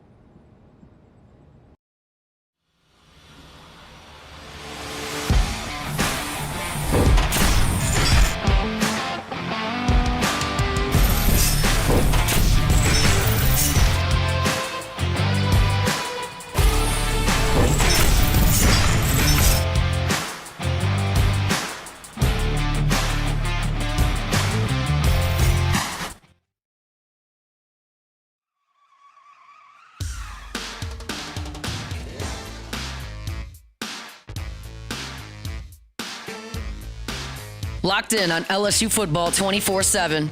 You're listening to Off the Bench.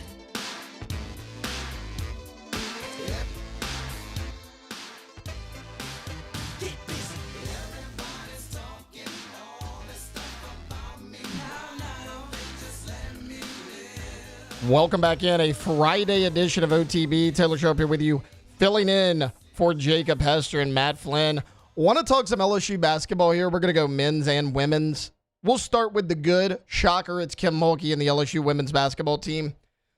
Look, everybody criticized this team in the pre-conference slate saying, oh, they underscheduled. Their schedule's too easy. It's not going to help them in SEC play. And then what happens? They open SEC play and they lose back-to-back games. And all the critics start coming out. What they won't tell you is both of those teams were in the top 12. Kentucky was number 12. You lost 80-78. That was a toss-up game. Then you go to Vanderbilt, number 11 in the country, 65-61. You had opportunities to win that game. Well, since then, the LSU women's basketball team has won 6 straight games, most of them in dominating fashion. Like, you beat Georgia by 21 points in Athens. You go to, you come back home, but you play number 2 Texas. You win that game 70-65. At number 13, Oklahoma in Norman. Yeah, you win that one by 18, 91-72. You dominated Texas A&M team 98-54. And then on Monday night, a Florida team that you were expected to blow out, you do blow out 89-60, a 29-point victory. Is anyone surprised that Kim Mulkey, of all people, has this team rolling in the right direction? No, you shouldn't be, right? I mean, she's won multiple national championships, one right here at this school just a few years ago. The additions to this team. Malaysia Fulwiley's probably been the best addition to this team. She's been awesome. Kate Koval's giving you post-play. Jada Richard's taken that year 2 step. And then, of course, Flau'jae Johnson and Michaela Williams, like, they're the anchors, right? They're the heartbeat of that team. We know what this team is. This is a top 10 basketball team. They're going to be a really good seed in the NCAA tournament. And I think they're going to go far in the tournament because they got talent, and you know for sure they have the right coach at the helm. That's the good news. The bad news is the LSU men's basketball team. Guys, they're 1-7 now in conference play. And they just suffered an 80-66 blowout loss to the Mississippi State Bulldogs. Now, I am not here to ask for anyone's job, and nobody on this station wants to do that. But I will sit here and say is the Matt McMahon experiment has not worked, and I don't see a clear path for turning it around. This is year 4 now. And, like, look, this is coming from someone that had a lot of high expectations for Matt McMahon. Like, hand up in the air, I'll admit it. When Will Wade was fired, everybody was looking for coaches. First name out of my mouth was Matt McMahon. And, you know, at the time, I thought it was a good decision. Like, I understand fans are frustrated and everyone's going to say, man, Ja Morant made Matt McMahon at Murray State. Not really. I mean, Ja Morant's last season at Murray State was the 2018-2019 season. And they were great. 28-5, regular season champ, conference tournament champ, made it to the big dance.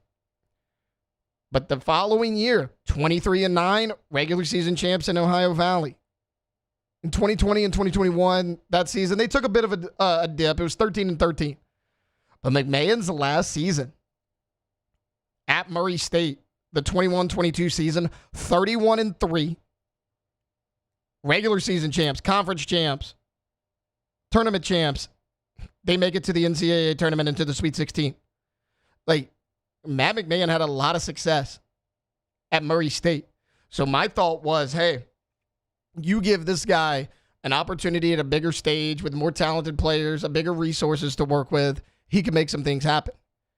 And the reality is it just hasn't worked, at least not in SEC play. Like, you look at Matt McMahon's out-of-conference record since he's been here at LSU, it's actually pretty good. But once you get into the SEC, it's just not there. I mean, right now, Matt McMahon is 15-47 in SEC play in 4 years here in Baton Rouge. To put that in perspective, I don't have the exact numbers off the top of my head, but it is somewhere within 42-49 was Johnny Jones' SEC record here at LSU. 42-49. McMahon is 15-47. That's just not good enough. I get it. You lost Jalen Reed right before the season. That sucks. But you were sitting there 12-1 going into the SEC. You were feeling good. Another big blow. DJ Thomas, you lose him literally 2 days before you start SEC play. I get it. It sucks. But what did everyone talk about coming into year 4? You were fired up about the transfer portal class.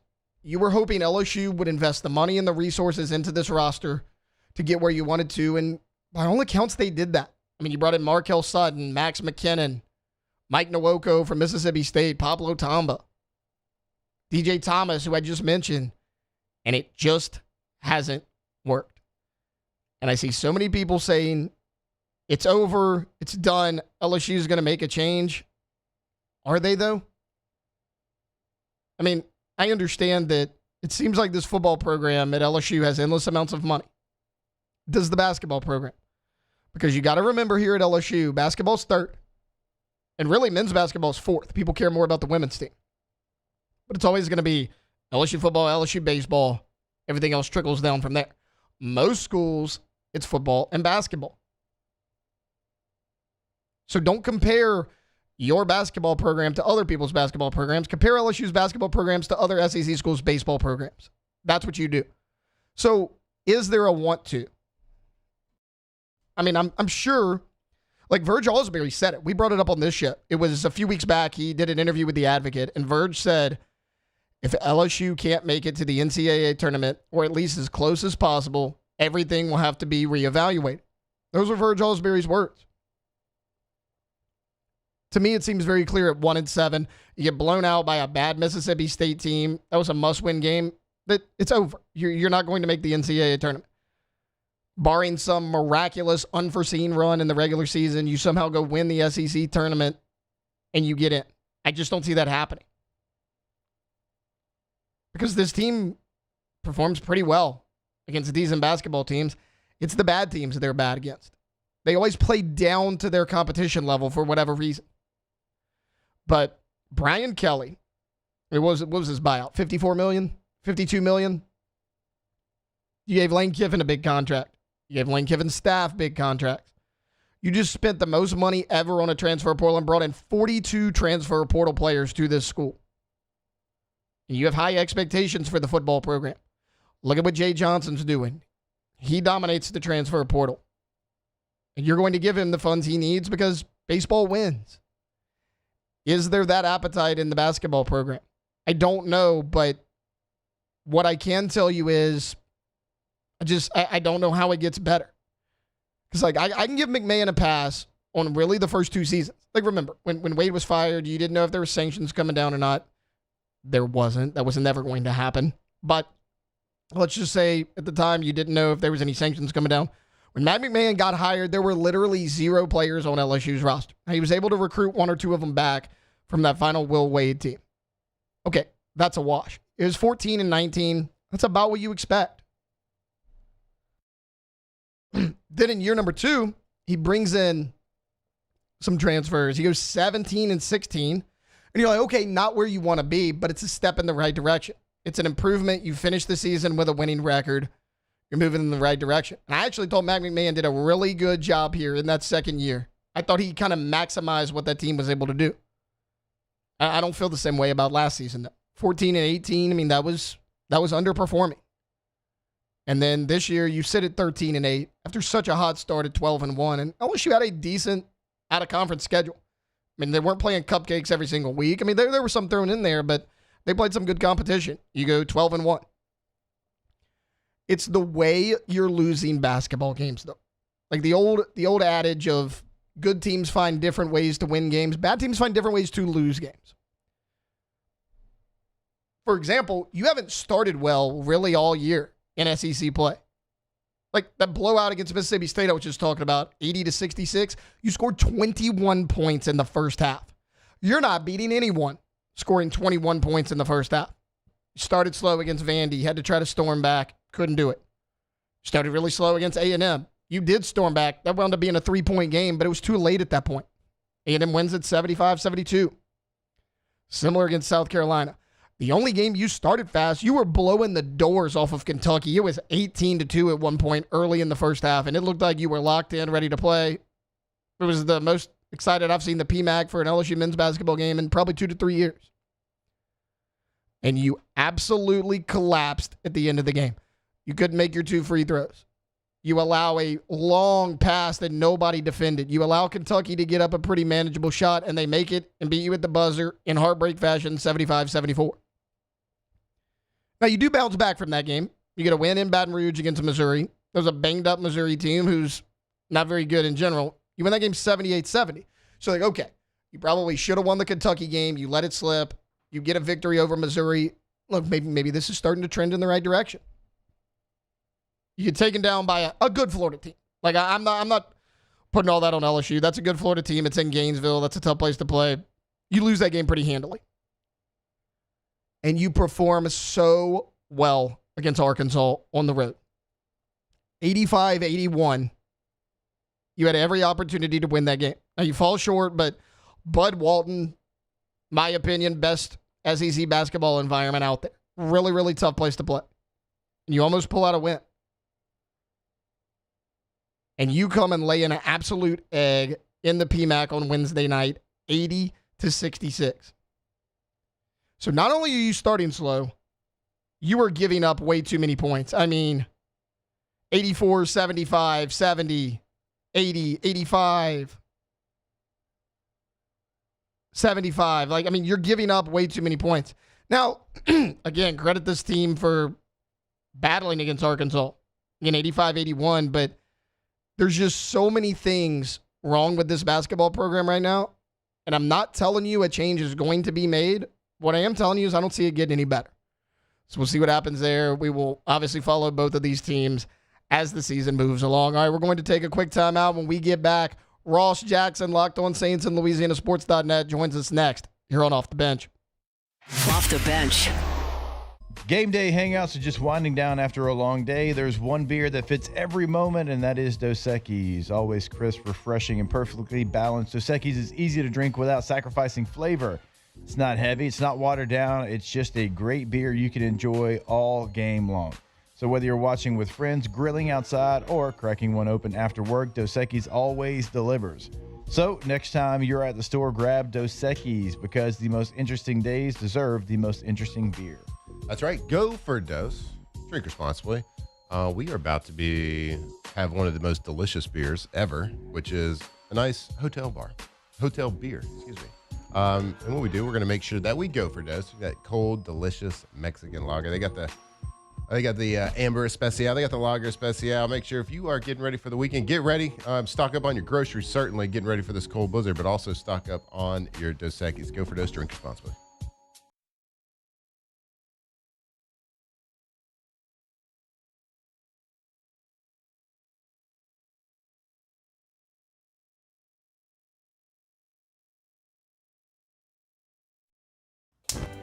Looking for cleaner energy? Propane is energy for everyone.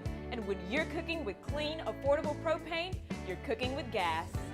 In the wintertime, nothing heats a home like Louisiana propane. And when you need hot water, propane's got you covered. Oh, and you won't regret that propane generator when the power goes out.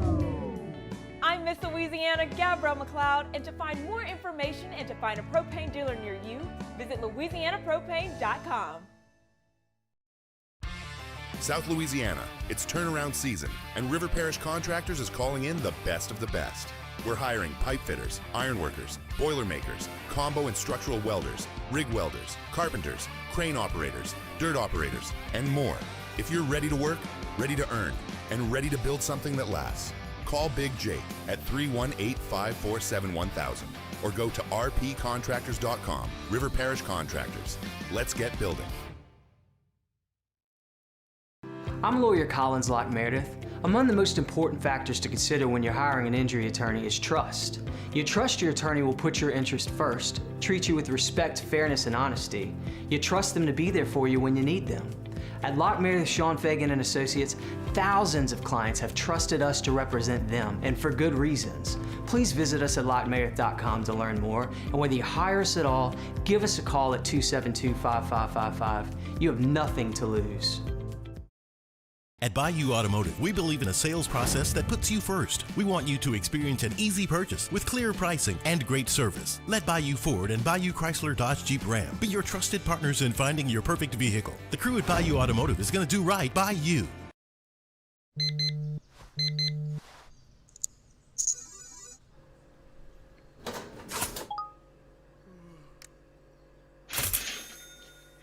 Sometimes you ignore the signs, even when they're right in front of you. Problem gambling isn't always easy to spot. Know the signs, set your limit. Learn more about healthy gambling habits by visiting us online or text or call for free, confidential help now. This new year, Hood Dental wants you smiling bigger and healthier than ever. New patients can get a healthy gums cleaning for just $89, plus a free exam and full mouth x-rays, a $376 value. With over 3,000 5-star Google reviews, 5 local locations, and easy online scheduling with same-day care, Hood Dental makes it simple to get started. And for January only, save 15% up to $150 on restorative treatment. Schedule today at hooddentalcare.com. Transform your living space with Lacoste & Young Remodeling and take your home from outdated to outstanding. Redefine your kitchen for the ultimate culinary experience or elevate your daily.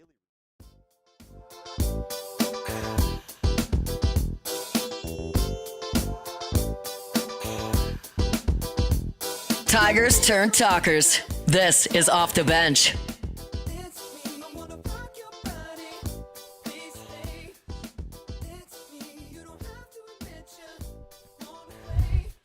Welcome back in a Friday edition of Off the Bench. Taylor Sharp here with you, filling in for Jacob Hester and Matt Flynn. We want to go out to the phone lines right now. Bring in our guy, Ross Jackson, Locked On Saints, also writes for us right here at LouisianaSports.net. Ross, how are you this morning? Hey, buddy. I'm doing great. Glad to be here with you. Thanks for having me. Absolutely. Thanks for hopping on, Ross. You were out there in Mobile this week at the Senior Bowl. So we'll stay kind of broad for this first question. Like, maybe the biggest standout for you overall at that Senior Bowl. Like, I know a lot of people talk Tyron Montgomery, the wide receiver from John Carroll, which crazy story. I know most people have heard by now. But, I mean, is there a guy out there that, like, really turned heads to you? Yeah, I mean, Tyron Montgomery is definitely one of those guys. I would say so is wide receiver out of Notre Dame, Malachi Fields. I think there's a few guys that have come out here and really, really helped themselves in terms of draft status and things like that. He might be one of those guys that might be one of the bigger movers right alongside Tyron Montgomery. But I think that there's other guys out there, too. Texas Tech edge rusher Romello Height was kind of looking to show and prove how versatile his game is. I think he did a very good job of that throughout the practice week. He's a smaller speed pass rusher and hasn't been asked to do a lot of the kind of versatile outside linebacker, odd front responsibilities. And then he got an opportunity to show that he could do that here in Mobile, which is kind of what this event is all about, right? Going out there and being able to show maybe you could do something that isn't often asked of you. And then the other player that I'll highlight, too, would be TCU safety Bud Clark. really versatile guy, has played deep, has played in the slot, and has played in the box. Came out here, was a bit of a playmaker, has a ball hawking mentality. I think he had 4 interceptions last year. This is a guy that, could have been somebody to go in the 6th, 7th round that might have played his way, or at least put himself in position or on a trajectory to go in the 3rd and 4th, or the 4th and 5th rounds, rather, depending upon how his athletic testing goes over the offseason. Several winners. You asked me to pick one. I named like 6 just now. Sorry about that. But it's just the pinnacle of what this event is all about. Ross, when I see a wide receiver and it says John Carroll University next to it, my question is always, what round are the Saints going to draft them in? Yeah, they love their small school guys, right? I mean, especially the wide receivers. We've seen guys out of, Toledo. We've seen guys, of course, out of, what used to be, what was Marcus Colson's school? Hofstra. Hofstra, thank you. Yeah, they don't even have a football team anymore. And so, they love their small school guys, and he could definitely be one of them, man. He's a really talented player. He's got, obviously, Louisiana ties and everything in terms of his history, and so he's a really impressive dude, and, I think a guy that would make a lot of sense for New Orleans in terms of the type of wideout that they could add to that room to help complement guys like Chris Olave and Devon Bailey. As far as switching to the other side of the ball, as far as the edge rushers go, I mean, most people believe that edge might be the deepest position in this draft. I mean, there's a number of big-time players, and there were a number of big-time players out there at the Senior Bowl as well. I mean, what guys maybe stood out to you at edge, and then also, which one of them do you think, actually fit what the Saints want to do? Yeah, I'll go with somebody first that answers both those questions, and I would highlight Western Michigan edge rusher Nadam Tucker, 14.5 sacks last year that tied for the lead, the nation's lead, along with Reuben Bain Jr., who, of course, is going to be a top 10 selection.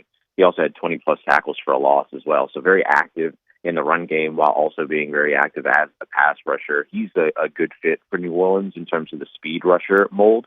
If they want to kind of meet in the middle on that, Derek Moore out of Michigan, a little bit more of a bigger body, but still 6'3", kind of in between what the things you used to look for in terms of the 6'6", 6'7", 270-pound edge rusher. He's closer to like the 6'3", 260 edge rusher, and so he's a unique kind of in between of what it is the Saints looked for before and what it is they look for in their prototypes now, which has really only expanded the talent pool as opposed to shrunk the talent pool. And so I think those two guys are guys that fit for New Orleans. T.J. Parker out of Clemson is another one that fits for New Orleans. He's done himself some favors here. And in the aforementioned Romello Height, I think they put on some really, really good displays here when it came to the edge rusher group, as well as the interior defensive line group, which the Saints could continue to look to hone in and add talent throughout this offseason as well. Ross Jackson, our guest right now. Ross, the Saints have the 8th pick right now in that first round, and, everybody always looks towards that first-round pick first and foremost for the obvious reasons. And, the name Jeremiah Love has been brought up here and there, and people seem to have vastly different opinions of him depending on who you ask. So, let's say when Roger Goodell walks up there in April, hands in the ticket, and it is Jeremiah Love, what is your reaction? Yeah, I think it's a smart pick for New Orleans. You have an opportunity to go and get somebody that's an absolute playmaker, and that's a game changer for you, and that ends up helping to solidify both your run game as well as your passing game. A lot of the arguments against drafting Jeremiah Love typically fall apart with a little bit of scrutiny. The idea that, they shouldn't draft a running back when they haven't picked the offensive line. Well, good thing there's a lot more that happens in the offseason than one single draft pick, right? I mean, you have an entire lane of free agency that takes place before the draft begins, and the Saints are likely to have 8 selections in this draft, assuming that their 4th-round compensatory pick conveys after the departure of Paulson Adebo last year, which we expect that it will. And so you can select Jeremiah Love and also help out your offensive line throughout the draft, and then even before you get to the draft with free agency. Running backs are becoming more important in the NFL. We saw the most 2-back sets that we've seen in multiple years this past year, and we're seeing a lot of offenses now shift to being run-heavy. A lot of defenses shift to challenging you to run the football by playing these 2 high shells. You have to have a good run game in today's NFL, and don't forget the Saints still have a young quarterback. And so taking some pressure off of him in a year after they weren't able to get a 500-yard rusher on the field, and he led the team in rushing touchdowns, I think that investing in a high-level running back makes a lot of sense. And for a first-round running back, he's still got a lot of tread left on the tires. He's never had more than 200 carries in a season, is only 21 years old, 22 years old. I mean, there's a real reason why he could be considered in the top 10 and should be considered in the top 10. And I think that'd be a home run pick for New Orleans at 8. Ross, you put out the other day a really detailed article about the running backs at the Senior Bowl, which I actually thoroughly enjoyed reading. What if they don't go Jeremiah Love first round, and they wait a few rounds later, but they do decide they want a running back? I mean, are there any mid to late round running back targets you think provide a lot of value? Yeah, thank you for that. I think the two Penn State running backs are right there for sure. Nicholas Singleton, who's probably in contention to be the number 2 running back, he's probably competing with guys like Jonah Coleman out of Washington. And then the other Notre Dame running back, Jadarian Price, is actually 2 really good Notre Dame running backs in this draft class. None of them are Jeremiah Love, don't get me wrong, but a guy like Nicholas Singleton can do a little bit of everything. He runs well. He's very patient. He has some physicality, but he's also explosive. He can catch. He's a fantastic pass protector as well. I think all of those boxes would be very appealing checks for New Orleans. His teammate, Katron Allen, is a bit more of a physical downhill runner. Could be a great fit for New Orleans as well. And then I'd point out Mike Washington out of Arkansas, who I thought did have a really strong Senior Bowl week here in Mobile.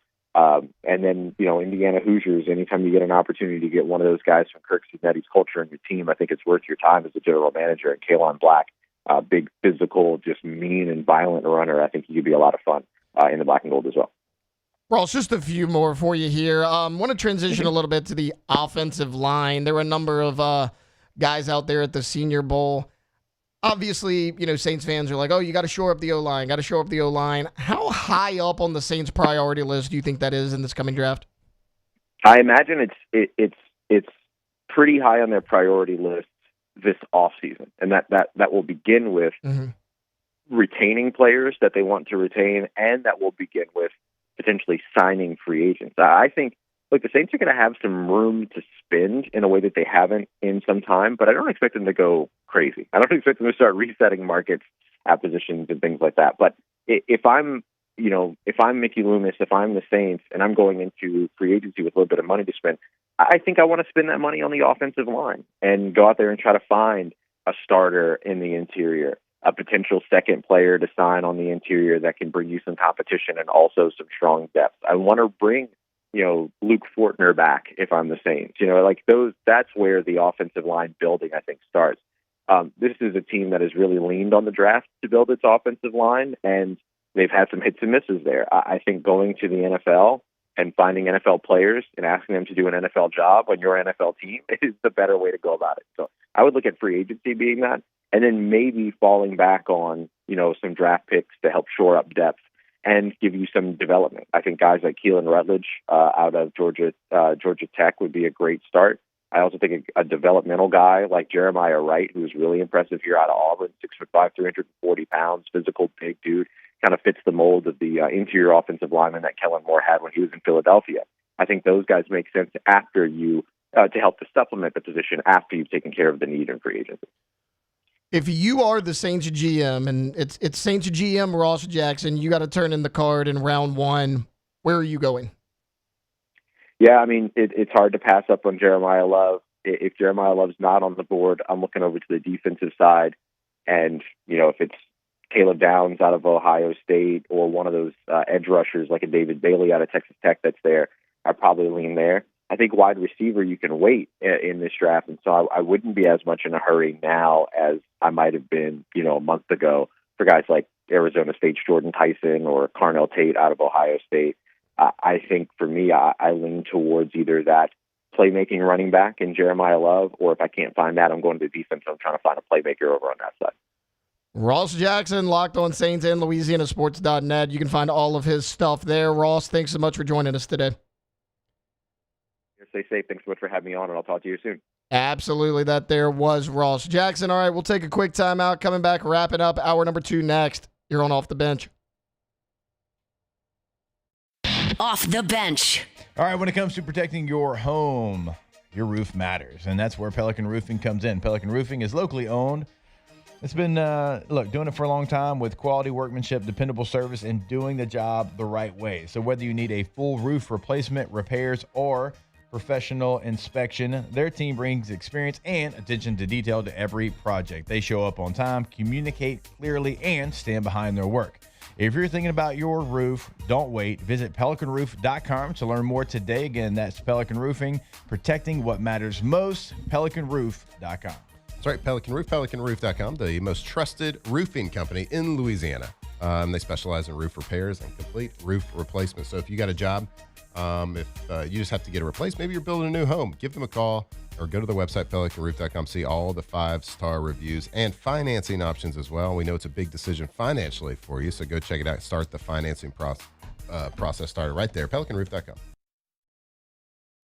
At Bayou Automotive, we believe in a sales process that puts you first. We want you to experience an easy purchase with clear pricing and great service. Let Bayou Ford and Bayou Chrysler Dodge Jeep Ram be your trusted partners in finding your perfect vehicle. The crew at Bayou Automotive is going to do right by you. Who bears the standard? Who sets the bar?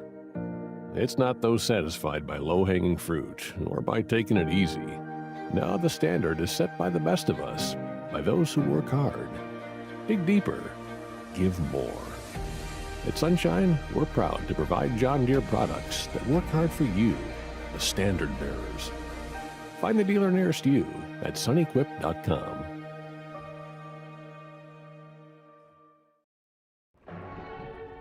These are the luckiest ice cubes in the world. They could have been a thankless bed for an all-you-can-eat salad bar, but instead, they've been called upon to cradle and cool a crisp, refreshing Dos Equis. Looks like the lucky just got luckier. Dos Equis. I'm Lawyer Locke Meredith. We are honored and humbled to receive from our clients in Google, based on 5-star client reviews, the designation of our law firm is highly recommended. Whether you hire us at all, please give us a call, 272-5555. You have nothing to lose. Hi, I'm Mitchell Meredith. Injuries happen when you least expect them to, making your life more complicated. At Locke Meredith, Sean Fagan and Associates, we know this, and we strive to help each of our clients during these times. Whether you hire us at all, give us a call at 272-5555. I'm Gabrielle McLeod on behalf of the Louisiana Propane Dealers. I have spent hundreds of hours preparing for scholarship competitions. That preparation paid off when I won the Fitness and Talent Awards along with the title of Miss Louisiana.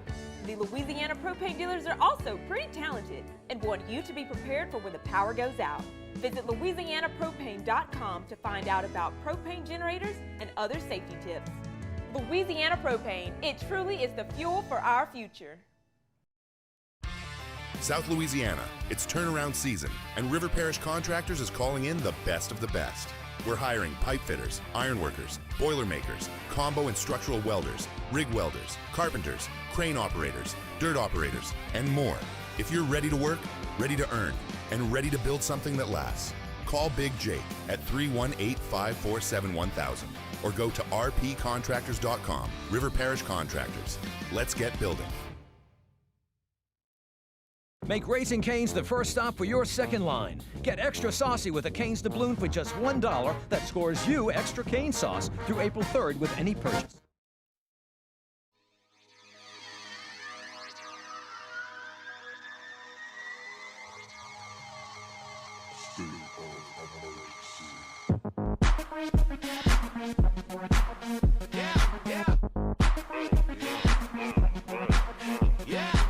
Locked in on LSU football 24/7. You're listening to Off the Bench.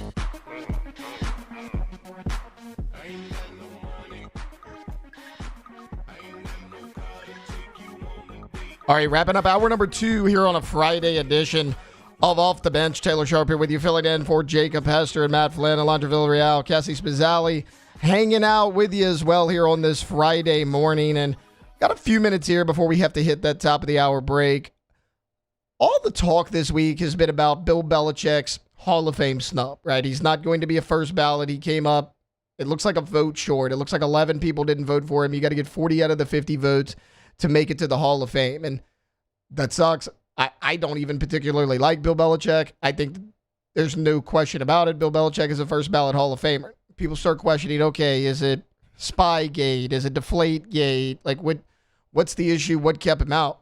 My question's always been, keep Tom Brady from being a first ballot Hall of Famer? He was on the team for both of those things. You better not. Like, Tom Brady's Hall of Fame vote should take 15 seconds. Everybody should just raise their hand, say yes. It counts that long to count all 50 votes, and then boom, Tom Brady's in the Hall of Fame.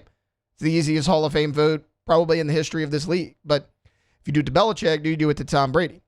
Now, since all the talk's been about Belichick's snub, very few people have actually mentioned the finalists that still remain for the 2026 NFL Hall of Fame class. That'll actually be announced on February 5th out in San Francisco at the NFL Honors right before the Super Bowl. So it's something to kind of keep an eye on next week. But first-year eligible players, Drew Brees, Larry Fitzgerald, Frank Gore, Jason Witten. I mean, those guys are all going to get in at some point. Drew Brees and Larry Fitzgerald are first ballot Hall of Famers. I mean, I don't think there's any question about that. I mean, Drew's what, a top 10 quarterback of all time? Some may even say top 5. And then like Larry Fitzgerald, he's on my list of top 5 receivers in NFL history. I mean, I'm going Jerry Rice, Randy Moss, Calvin Johnson, T.O., Larry Fitzgerald. Like that's the order for me. I know he's not the flashiest guy. I know he never went into press conferences and did anything controversial, but Larry Fitzgerald has more career tackles than drop passes, and he played over a decade. I mean, just think about that.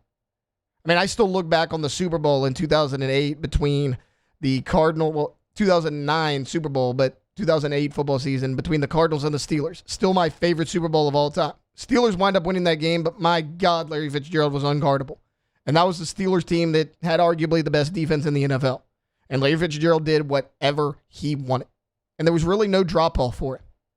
And like, okay, you can look at some of these receivers. Like, he's not a first ballot, but Reggie Wayne's up for it again. Torrey Holt's up for it again. Those guys are going to get in at some point. But they did it with really good quarterbacks. I mean, Larry Fitzgerald had Kurt Warner for a few seasons.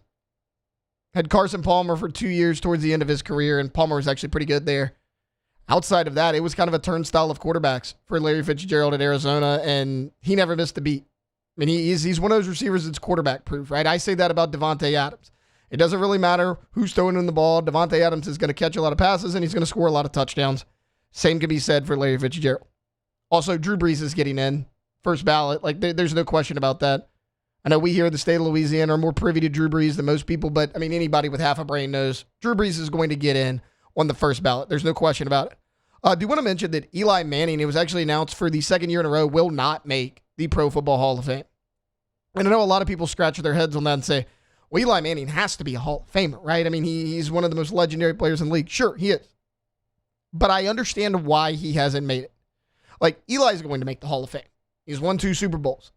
I think it's also important to note that he won both of those Super Bowls against Mr. Super Bowl himself, Tom Brady. He's 2-0 against him in the big game. He's going to make the Hall of Fame at some point. But Eli Manning, 60% completion, 366 career touchdowns, 244 career interceptions. And his record as an NFL starting quarterback is 117 and 117. Big time moments from Eli. Had some big time seasons. His 16-year career as a whole, it had a lot of ups and downs. Now you're going to say he played for the Giants. I understand that, but the Giants are not what they are now, what they were when he played there. I mean, it wasn't as hard of a division then. The Cowboys had Tony Romo, who couldn't win it when it mattered most. The Redskins were going through their own quarterback issues, which seems like they have my entire life until now. And then the Eagles had an aging Donovan McNabb, and then when they moved on from him, like you had Vic for a few years, but then after that didn't work out, you bounced around, you went Nick Foles, you went Sam Bradford. So, I mean, Eli had an opportunity to do that, and he won the division quite a few times, but like, I like Eli. Again, he's going to make the Super Bowl. He's a 2-time Super Bowl champion, 2-time Super Bowl MVP, but 4 Pro Bowls, that's it. I mean, that's where Eli Manning's career is. And again, 60% completion, a 500 record as a starter in the National Football League. Look, all those guys are going to get it. Like Torrey Holt, Reggie Wayne, Adam Vinatieri, who I'm surprised wasn't a first ballot. This is his second year up for it. All those guys are going to get in. But I think no question in my mind, like Jason Witten's kind of iffy for me. He's going to get in as he first ballot. I mean, Obviously, I'm a little bit biased. I think Jason Witten should be in the first ballot, but Drew Brees and Larry Fitzgerald are getting it. There's just no ifs, ands, or buts about it. That's happening. So it's like, I get that the Belichick thing was a snub. It's ridiculous. The Hall of Fame came out and said, if voters aren't fair and don't vote for people for personal reasons, they may have their vote taken away. Fine, but I wanted to highlight the guys that are actually still up for it because I think that they're gonna get in. I saw something funny the other day. I almost sent it to Alondra. It said, guys, don't worry about Bill Belichick. He waited 49 years for his girlfriend to be born. He could wait a year for the Hall of Fame. So obviously him and Jordan Hudson, but 49 years is insane. I didn't realize that. Until I actually saw the meme. Real fast, I did see one that was like, there's nothing more emblematic about Drew Brees than him being a first ballot Hall of Famer, being overshadowed by Bill Belichick. Yeah. No one talking about it. All right, look, that's going to do it for hour number 2. We are rolling right along here on this Friday. Coming up in the third hour, we're going to give you a quick Super Bowl preview, early thoughts. Jace Luzerne of Gridiron Football joins us as well. That's all coming up here on Off the Bench. Off the Bench. All right. Go to rouses.com. And when you go to rouses.com, the thing that we always kind of encourage you to do is go check out that weekly ad. See what they have on special. Now, hopefully you took advantage of the 65-year anniversary a week ago that we were telling you about. But that doesn't mean that the deals are going to stop. You go right now, you type in your zip code, it's going to pull up that closest Rouse's Market to you because that's one of the great things, right? You are going to have those deals in all of those locations. Like right now, you've got boneless London broil steak. You got boneless top round roast, only $5.97 a pound. You got Lorianne peaches, only $2.99 a pound. Go to rouses.com. Peach season. Oh, my goodness. $2.99 a pound. We got some peaches the other day from Rouse's. They were unbelievable. Wife made a little cobbler. Kidding me? Yeah, we usually, like a grocery store, we wouldn't usually send you to the website route. Go there because you can see the deals. You have the coupons right there. You can see their specials, what they're doing. 65 years, Rouse's local market. You know what it is. Don't go to those national ones. You know what? Go to a local one. And you know why? Because it's better. They sell My High, too. And they sell that My High. Go drink it. But go to Rouse's Market. Go to your nearest one. Get your groceries today. Rouse's. My father, J.B. Falgu, had a vision of growth for First American Bank and the communities we serve. The bank's foundation was built on his legacy of compassion, loyalty, and dedication. Through his years of leadership, First American has prospered to heights even J.B. could not have imagined. I know my father would be extremely proud of the customer service and financial stability that First American provides to Southeast Louisiana. We continue to thrive because of the legacy of J.B. Falgu. At Auctioner, we know healing is a team sport. That's why we've partnered with world-renowned orthopedic surgeon Dr. James Andrews to create the Auctioner Andrews Orthopedics and Sports Medicine Institute. Whether you're a professional athlete or a weekend warrior, our team of specialists are dedicated to getting you back in the game. So whatever your reasons are for reaching your personal best, we've only got one: you. Auctioner Andrews Institute. Long live you. I'm lawyer Collins Locke Meredith. Among the most important factors to consider when you're hiring an injury attorney is trust. You trust your attorney will put your interest first, treat you with respect, fairness, and honesty. You trust them to be there for you when you need them. At Locke Meredith, Sean Fagan and Associates, thousands of clients have trusted us to represent them, and for good reasons. Please visit us at LockeMeredith.com to learn more, and whether you hire us at all, give us a call at 272-5555. You have nothing to lose. Looking for cleaner energy? Propane is energy for everyone. And when you're cooking with clean, affordable propane, you're cooking with gas. In the wintertime, nothing heats a home like Louisiana propane. And when you need hot water, propane's got you covered. Oh, and you won't regret that propane generator when the power goes out. I'm Miss Louisiana, Gabrielle McLeod, and to find more information and to find a propane dealer near you, visit LouisianaPropane.com. These are the luckiest ice cubes in the world. They could have been a thankless bed for an all-you-can-eat salad bar. But instead, they've been called upon to cradle and cool a crisp, refreshing Dos Equis. Looks like the lucky just got luckier. Dos Equis. We typically think of stress as being bad for us. At Our Lady of the Lake and LSU, we are researching how certain types of stress, such as exercise, can be good for our immune health. By studying people under extreme stress, such as athletes, astronauts, service members, and first responders, we're learning how to improve the immune health of everyone. That's the power of research. That's the impact of Off the Bench with Jacob Hester and Matt Flynn. Hands to Hester, and Hester, yep, got it, 5 out of 5. From carrying each other to a natty to carrying each other on the air. Flynn is back to throw for the end zone goal. Live from the Raising Cane studio, it's Off the Bench.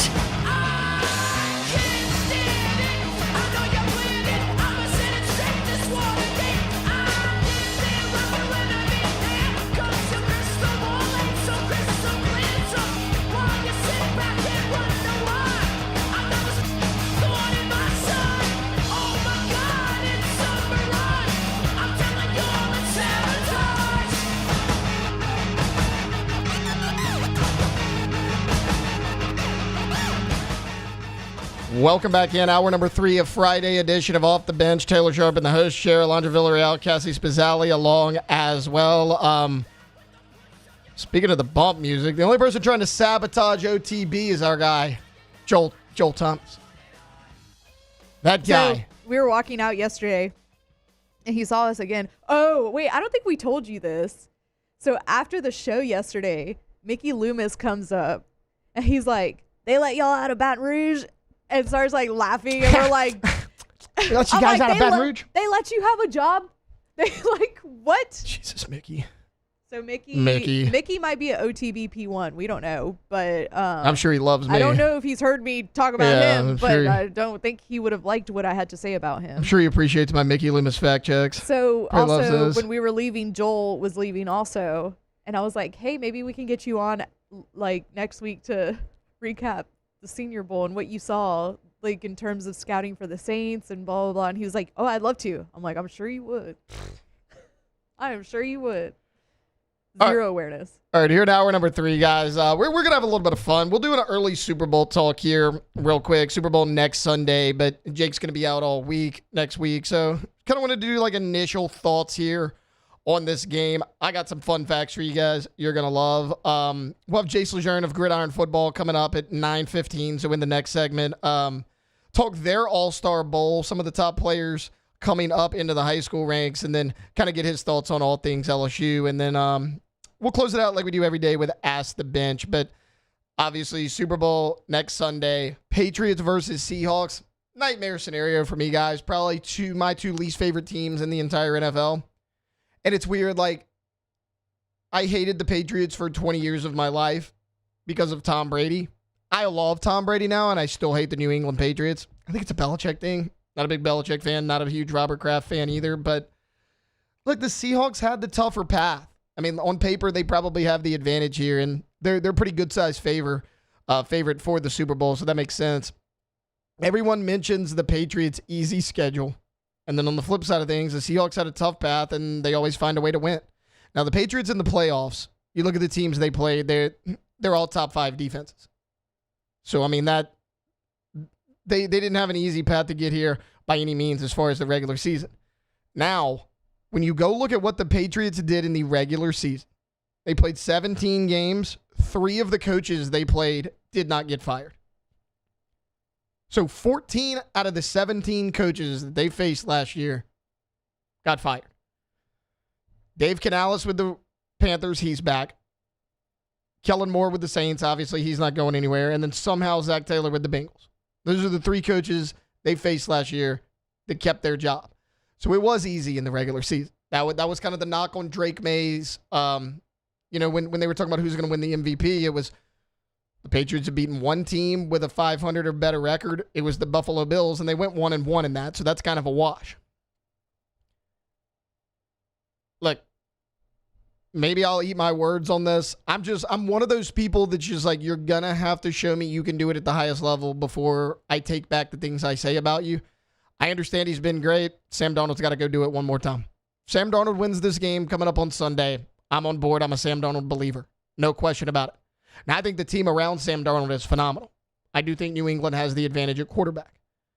But every other spot seems to favor Seattle in a big way. I think that with Zach Charbonnet out, it does take a hit, but power running game, Kenneth Walker is one of the best in the business. Now, the Patriots are great as well. I think Travion Henderson was the best rookie running back in the NFL. I think he's going to wind up being the best rookie running back out of that draft class when it's all said and done.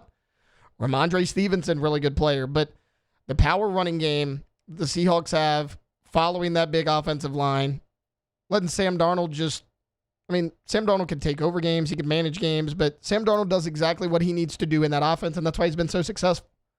Like, you go look at the game against the Seahawks, and everybody's like, oh, they dominated them 41-6. Sam Darnold was 12 of 16 for 124 yards in that game. Sometimes he doesn't have to do it all, and that's a credit to the rest of the Seahawks team. Like, when the Saints traded Rashid Shaheed, the first few weeks, like, Shaheed didn't do anything. We're like, okay, no big deal. And he really hasn't done a ton in the receiving game. But Rashid Shaheed has been a godsend for that team on special teams. Special teams, defense, running the football, that wins games for you. And Seahawks do all three of those things very, very well. So they obviously have the advantage in this game. But I do think New England has the quarterback advantage. I understand Sam Darnold's been great. He's a good story. But what I've seen from Drake May in year 2 is a lot to be excited about. But here's a nugget for you guys. 2, actually. The New England Patriots are the first team in NFL history to go a perfect 9-0 on the road. That's regular season and postseason. So they can win away from their backyard, which is important here in the Super Bowl. Also, Alondra's going to love this one. Every time this century, the Super Bowl is played between 2 teams, one traveling east and one traveling west, the team traveling west wins. And this goes back It goes back to 2002. There's this little graphic every single time. Like, I don't understand how people come up with that stat. When the Super Bowl was in New Orleans in 2002, the Rams traveled east, the Patriots traveled west, they won. Patriots are traveling west in this game, and they're a perfect 9-0 on the road. I don't get that. Now, how do you find that? I don't. I gave Hunt this stat before the playoffs even started. I told him to bet on the Seahawks. He didn't believe me. He said What was the one about the Pope? That's the one. That's the one I'm getting at. So in 2006, there was a new Pope. It was Pope Benedict. Seattle Seahawks made the Super Bowl that year. 2014, new Pope. The Seattle Seahawks made the Super Bowl that year. What happened this summer? Boom, new Pope, Seattle Seahawks back in the Super Bowl. That's 3 times in a row, guys. And it's not like, oh, it's every 4 years. No, it's just when the Pope dies and they elect a new one. Yeah. It's at random, and it still works out in Seahawks' favor. That's God giving you a lot. Right. Well, now if you're wondering, oh, the Seahawks are going to win, they're 1-1 in the last 2. So, I mean, they lost in 2006. They won in the previous time. It was against the Denver Broncos. So they're 1-1 in that game, but they make it every time there's a new Pope. So next time we have a new Pope, go sprinkle a little bit of money on the Seattle Seahawks to win the Super Bowl. But, yeah, nightmare scenario for me, team-wise. I've never been a fan of either of these teams. And if you think that you don't want to watch this Super Bowl or you're not interested, I want you to think about how Tyler Lockett feels. Tyler Lockett spent a decade on the Seattle Seahawks, and it wasn't like he was a scrub. Like, he was a Pro Bowler in 2015. So he was in Seattle from 2015 until 2024, last season. Last time the Seahawks went to the Super Bowl was 14. So he missed that last Super Bowl. Went on an incredible 10-year run with them. Left in the offseason. They go back to the Super Bowl. He had been there 2 years and was a season short of 2 Super Bowls. If that's not bad enough, the 2 teams he played for this year were the Titans and the Raiders, who are probably the 2 worst teams in the NFL. But tough break for him. As far as this game goes, though, I keep wanting to pick the Patriots in this game, and I don't know why, because I think Seattle's better. That may change next week, but I trust Mike Vrabel. And I understand it's his first year in New England, but you got to remember, this is a Mike Vrabel that played under Belichick. He played with Brady. He's played in these big games. He's won these big games. As a player, obviously not a coach, but when he gets hired on with the Tennessee Titans, he takes them to the 1 seed. Not only are they the 1 seed, they're the 1 seed with Ryan Tannehill as their quarterback. And they had every opportunity to go to the Super Bowl. Some things didn't fall their way. But think about the Tennessee Titans being the 1 seed in the AFC with Ryan Tannehill as their quarterback. Since the Titans moved on from Ryan Tannehill a few years ago, he hasn't even been back in the NFL. And look where they're at now. They're a bottom feeder. They've been one of the worst teams in the NFL over this last 3 to 4 year span. And here's Mike Vrabel taking the Patriots to the Super Bowl in year 1 in New England. I mean, he was the talk of the town last year, right? Like, there were a lot of people down here in New Orleans was like, hey, could you go after Mike Vrabel? The Patriots snatched him up so quick. He was the first coach off the board last year. I mean, that's how much they believed in him and what he could do in this city. And, you know, it's like, if you're a Patriots fan, you're loving this. If you're a fan of any other fan base, you hate this. Because think about all the teams out there, yes, the teams I root for in general, that haven't made it to the Super Bowl. You see the Patriots form a dynasty, win 6 Super Bowls. The greatest player in NFL history leaves, wins a Super Bowl elsewhere. You fire your Hall of Fame coach. You burn it all to the ground, and you build it right back up and get back to the Super Bowl before some of these teams even had an opportunity to go. Think about how well-run of an organization that is. And you can say what you want about Robert Kraft and all this. I understand everybody, you know, gives all the flowers to the Rooney family and the Steelers for how that organization's ran, and it's great. I don't think there's a better run organization in the NFL than the New England Patriots. And I don't even like the Patriots. But what they have done, like, let's tear it down to the base and build it back up almost perfectly in such a short period of time. Because, I mean, Belichick's only been gone 2 years. Like, a lot of people forget about that because he's been in the media so much and he's done so much since then. They had Gerard Mayo for a year last year. It didn't work out. They got rid of him. They hired Mike Vrabel. This is year 1 for Vrabel. So Belichick's only been gone 2 years. So you move on from Brady and Belichick. 2 years later, you're back in the Super Bowl. That gets a lot of opposing fan bases mad. I'm sure the Patriots love it, though. But, you know, we'll get into this a lot more next week. But just wanted to kind of give surface-level thoughts there. I don't know why I keep leaning Patriots in this game. I do think Seattle's the better team, but we'll break it down more as next week goes along. Okay, we're going to take a quick time out right now. Coming up on the other side of this break, my guy Jace Lejeune of Gridiron Football is going to hop on. They hosted a All-American Bowl for Gridiron Football a few weeks back. We'll talk about some of the top prospects in that game, names to watch, and just get his thoughts on all things LSU. That's coming up next here on Off the Bench. Off the Bench.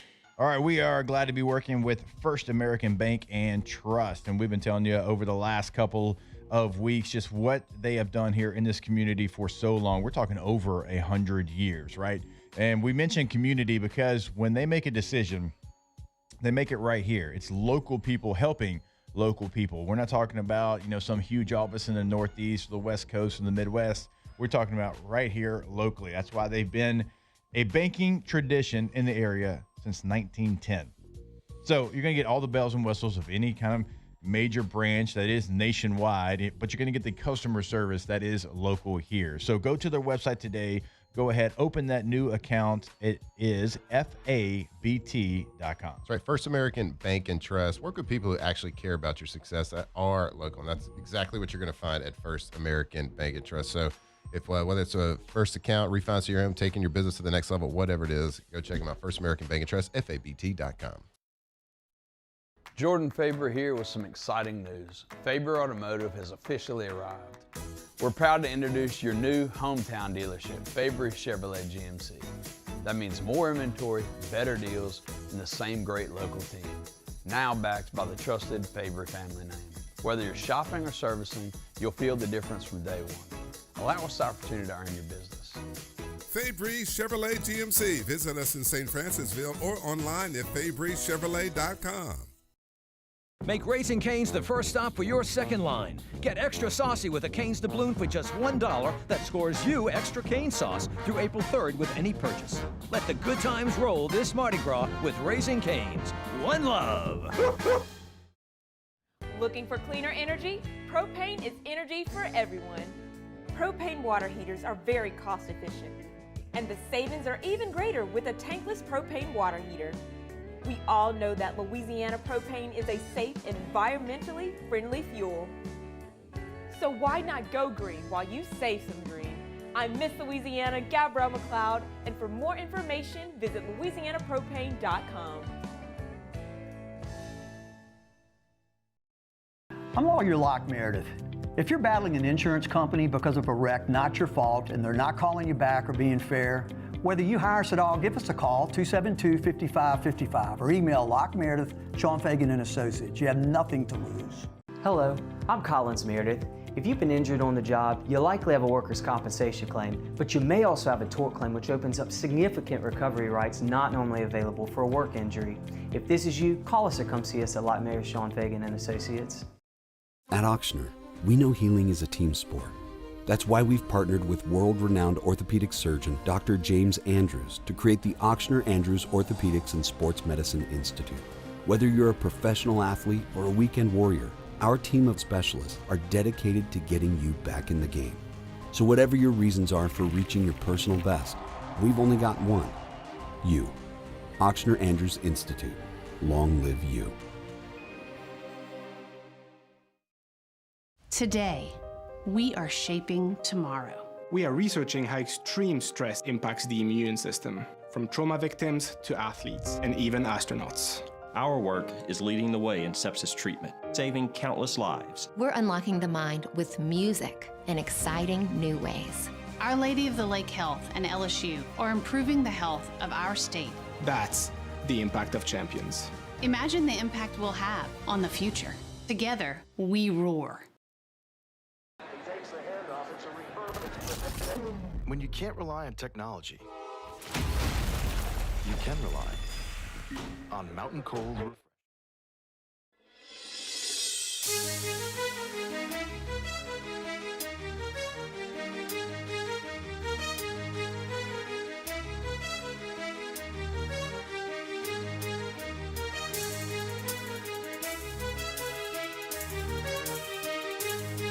Tigers turn talkers. This is Off the Bench.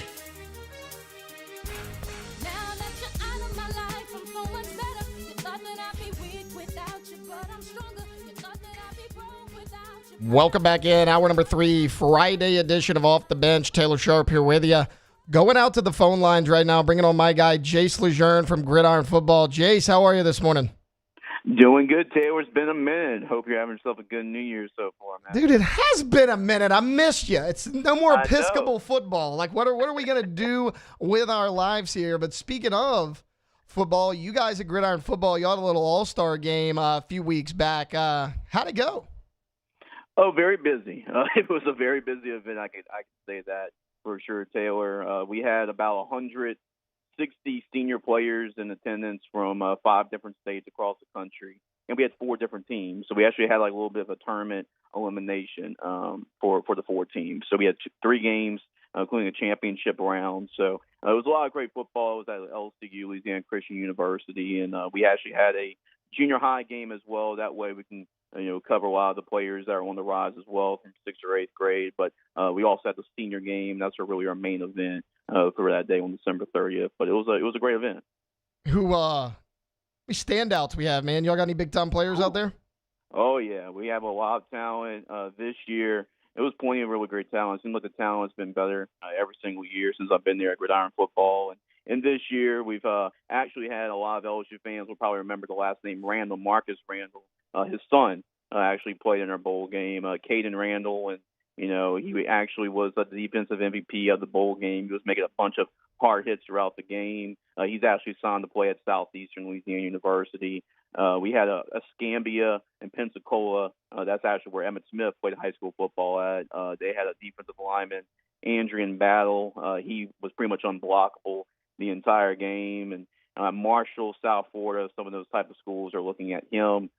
Johnny McCarty, he's actually a receiver from St. Michael High School right here in Baton Rouge. He actually made a little bit of national headlines. It was actually on You Got Moss. I saw it. He made like the top 10, right?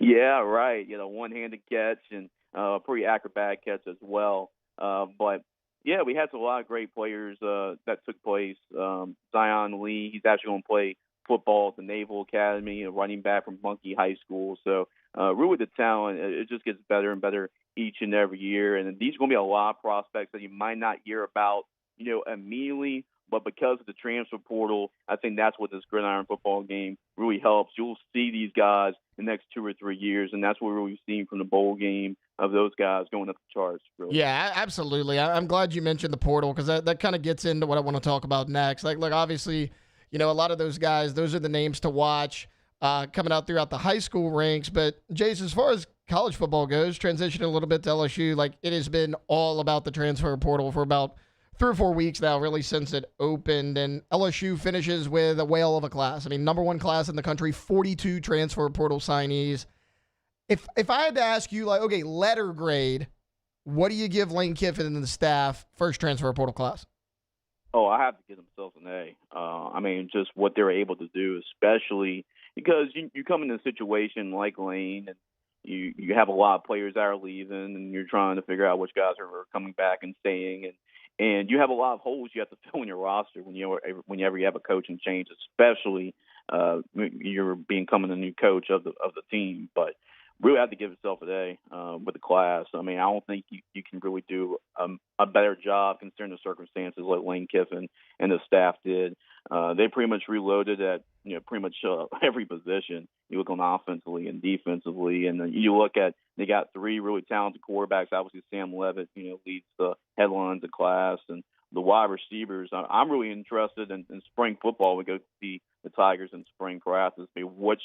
Which of these receivers stands out because they got themselves like 9 receivers from the transfer portal. And, I think they did a better job. And the offensive line was obviously a weakness last year. And I think they got themselves at least 2 starters from that group when we talk about, Jordan Seaton and Devin Harper.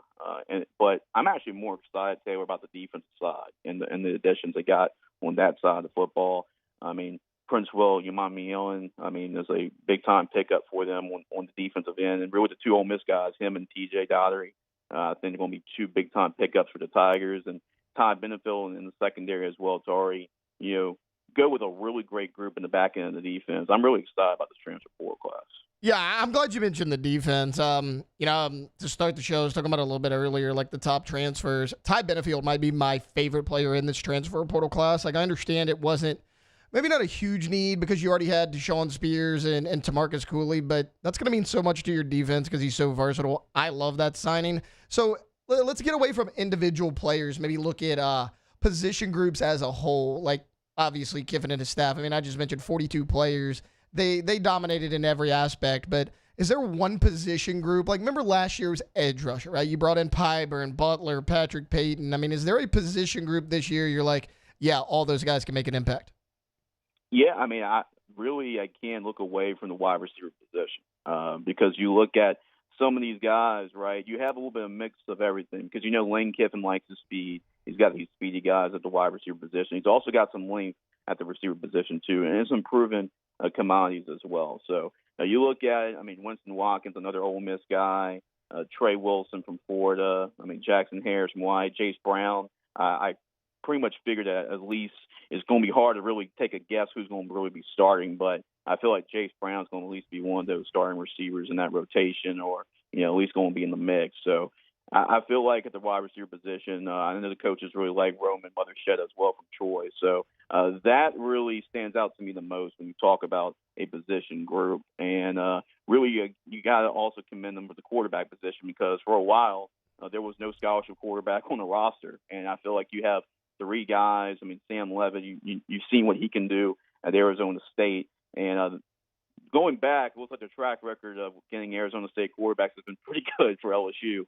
But you look at the backup quarterbacks as well, and Longstreet from USC and Landon Clark from Elon. I like both those 2 guys as well once Levitt does leave. So, I mean, I think really look at the 2 skill positions here is what really drew my interest when we talk about this transfer portal class. I'm glad you talked about the quarterback spot. Like, look, Sam Levitt was my favorite quarterback in the transfer portal. I mean, I think, fully healthy. Most people probably feel the same way. Him and Brendan Sorsby. Like, I think those 2 guys are interchangeable. I understand that, LSU fans were upset when Sorsby picked Texas Tech. That was early on in the process. And, like, if you followed Sorsby, like, it was always going to be Texas Tech. But, you wind up getting Levitt, who not going to participate in spring ball. But I'm not concerned about that as much. Like, he could still throw with the receivers. He could still learn the playbook. He's just not going to be out there full contact, which what quarterback's in full contact during spring anyways. But as far as the other 2 guys go, Husan Longstreet, Landon Clark, What do you make of both of those guys? Because they're both talented, but you see Husan Longstreet. I mean, the former 5-star didn't play a ton last year. I believe he played in about 3 games last year for USC.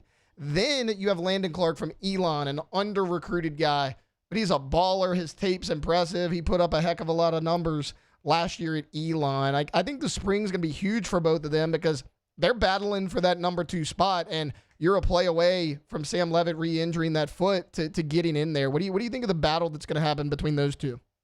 No, I agree. I think really the back of quarterback position is going to be really looked at even more than it usually is, just because you talked about Levitt's injury history. But yeah, it's going to be interesting to watch. I mean, and the good thing is all 3 of these guys, if they're pretty much interchangeable with what Lane Kiffin wants to do. I mean, these are 2 guys that were dual threat guys. They can beat you. They can beat defenses with their arm. They can beat defenses with their legs. And those are the type of quarterbacks that obviously that Kiffin would like in his offense. And you saw, I mean, you can pretty much trust Charlie Weiss. You trust Lane Kiffin, their quarterback evaluation, because you saw what they took a chance on Trinidad Chambliss, and you saw what happened there. And then Landon Clark definitely gives me a lot of those type similarities as a guy that's really under the radar, but really, I mean, I think he's a perfect fit for this offense. And he's on Longstreet. His ability as well, running the football, being a 5-star quarterback too. So seeing both these 2 guys in spring football is going to be really important, because I truly believe there's a good chance you'll see one or even both of them a lot this year because of Levitt and his injury history in the past. But I really like all 3 pickups that LSU did, getting those quarterbacks.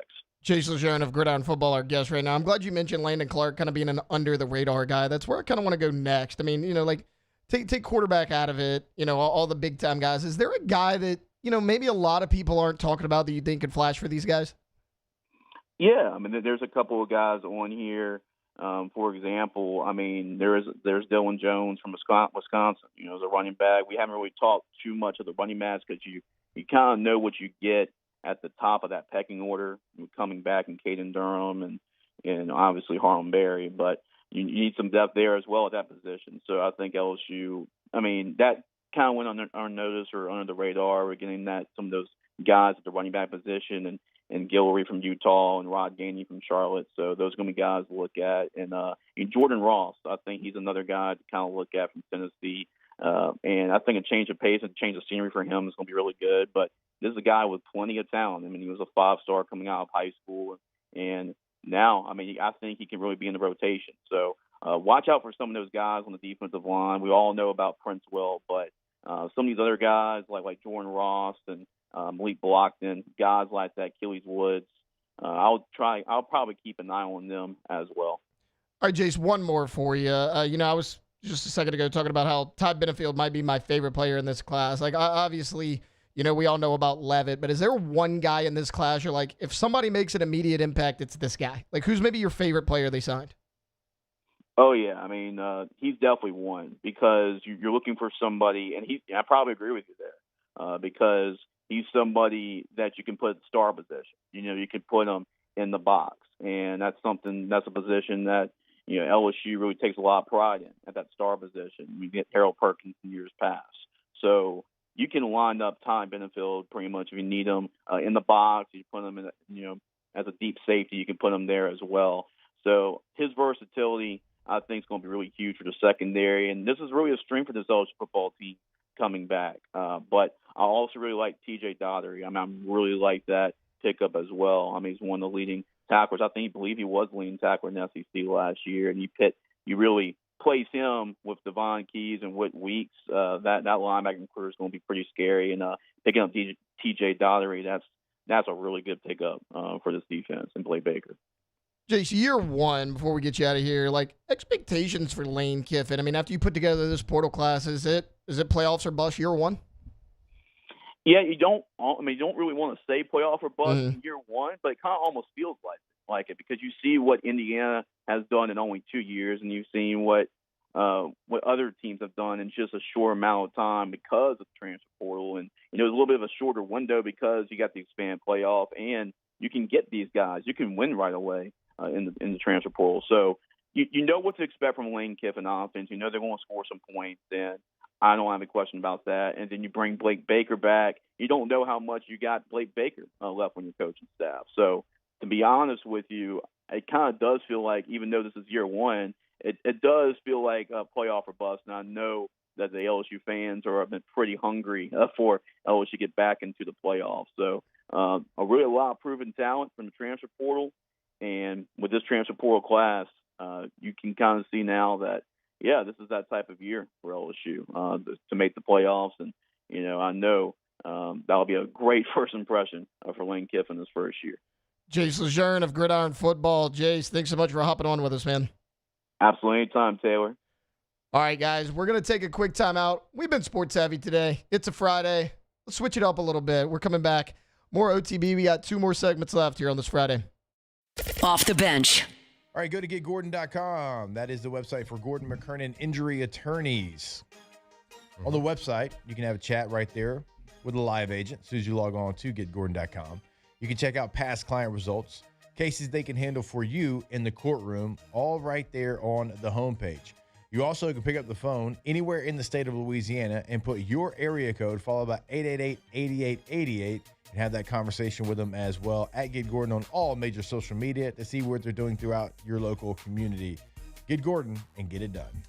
That's right, at Gordon McKernan Injury Attorneys. They're here to fight for you. Yeah, I mean, it's a holiday season. We see all the amazing work that Gordon McKernan does in the community with the bike giveaways and everything that they do. We've seen the billboards.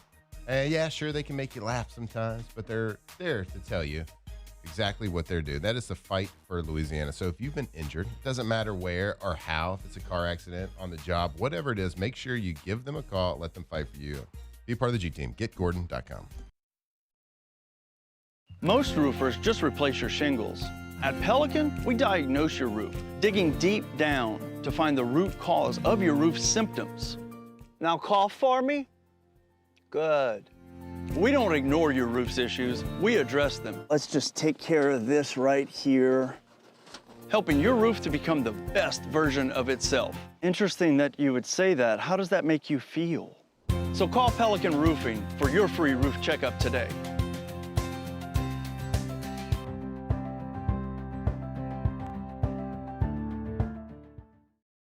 Hi, I'm Mitchell Meredith with Locke Meredith, Sean Fagan & Associates. We take great pride in educating our clients about their rights. Whether you're injured at work or while you drive, call our office at 272-5555. Knowledge is power, and you should know your rights after an injury. Hi, I'm Sean Fagan of Locke Meredith, Sean Fagan & Associates. When insurance companies have been unfair, we've never been afraid to go to trial. Fighting hard to protect your rights, we never settle a case out of convenience. We only settle when it's right for you.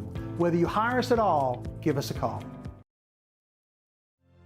My father, J.B. Falgu, had a vision of growth for First American Bank and the communities we serve.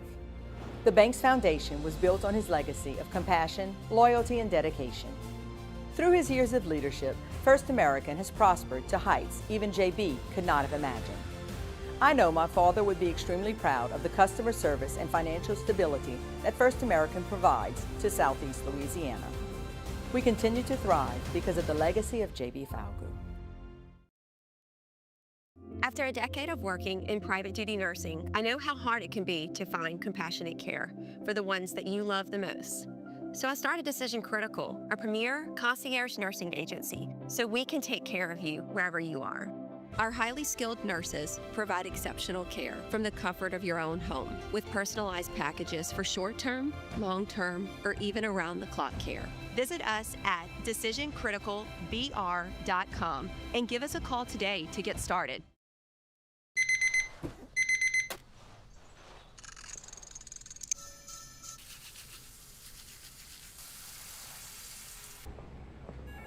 Sometimes you ignore the signs, even when they're right in front of you. Problem gambling isn't always easy to spot. Know the signs. Set your limit. Learn more about healthy gambling habits by visiting us online or text or call for free confidential help now.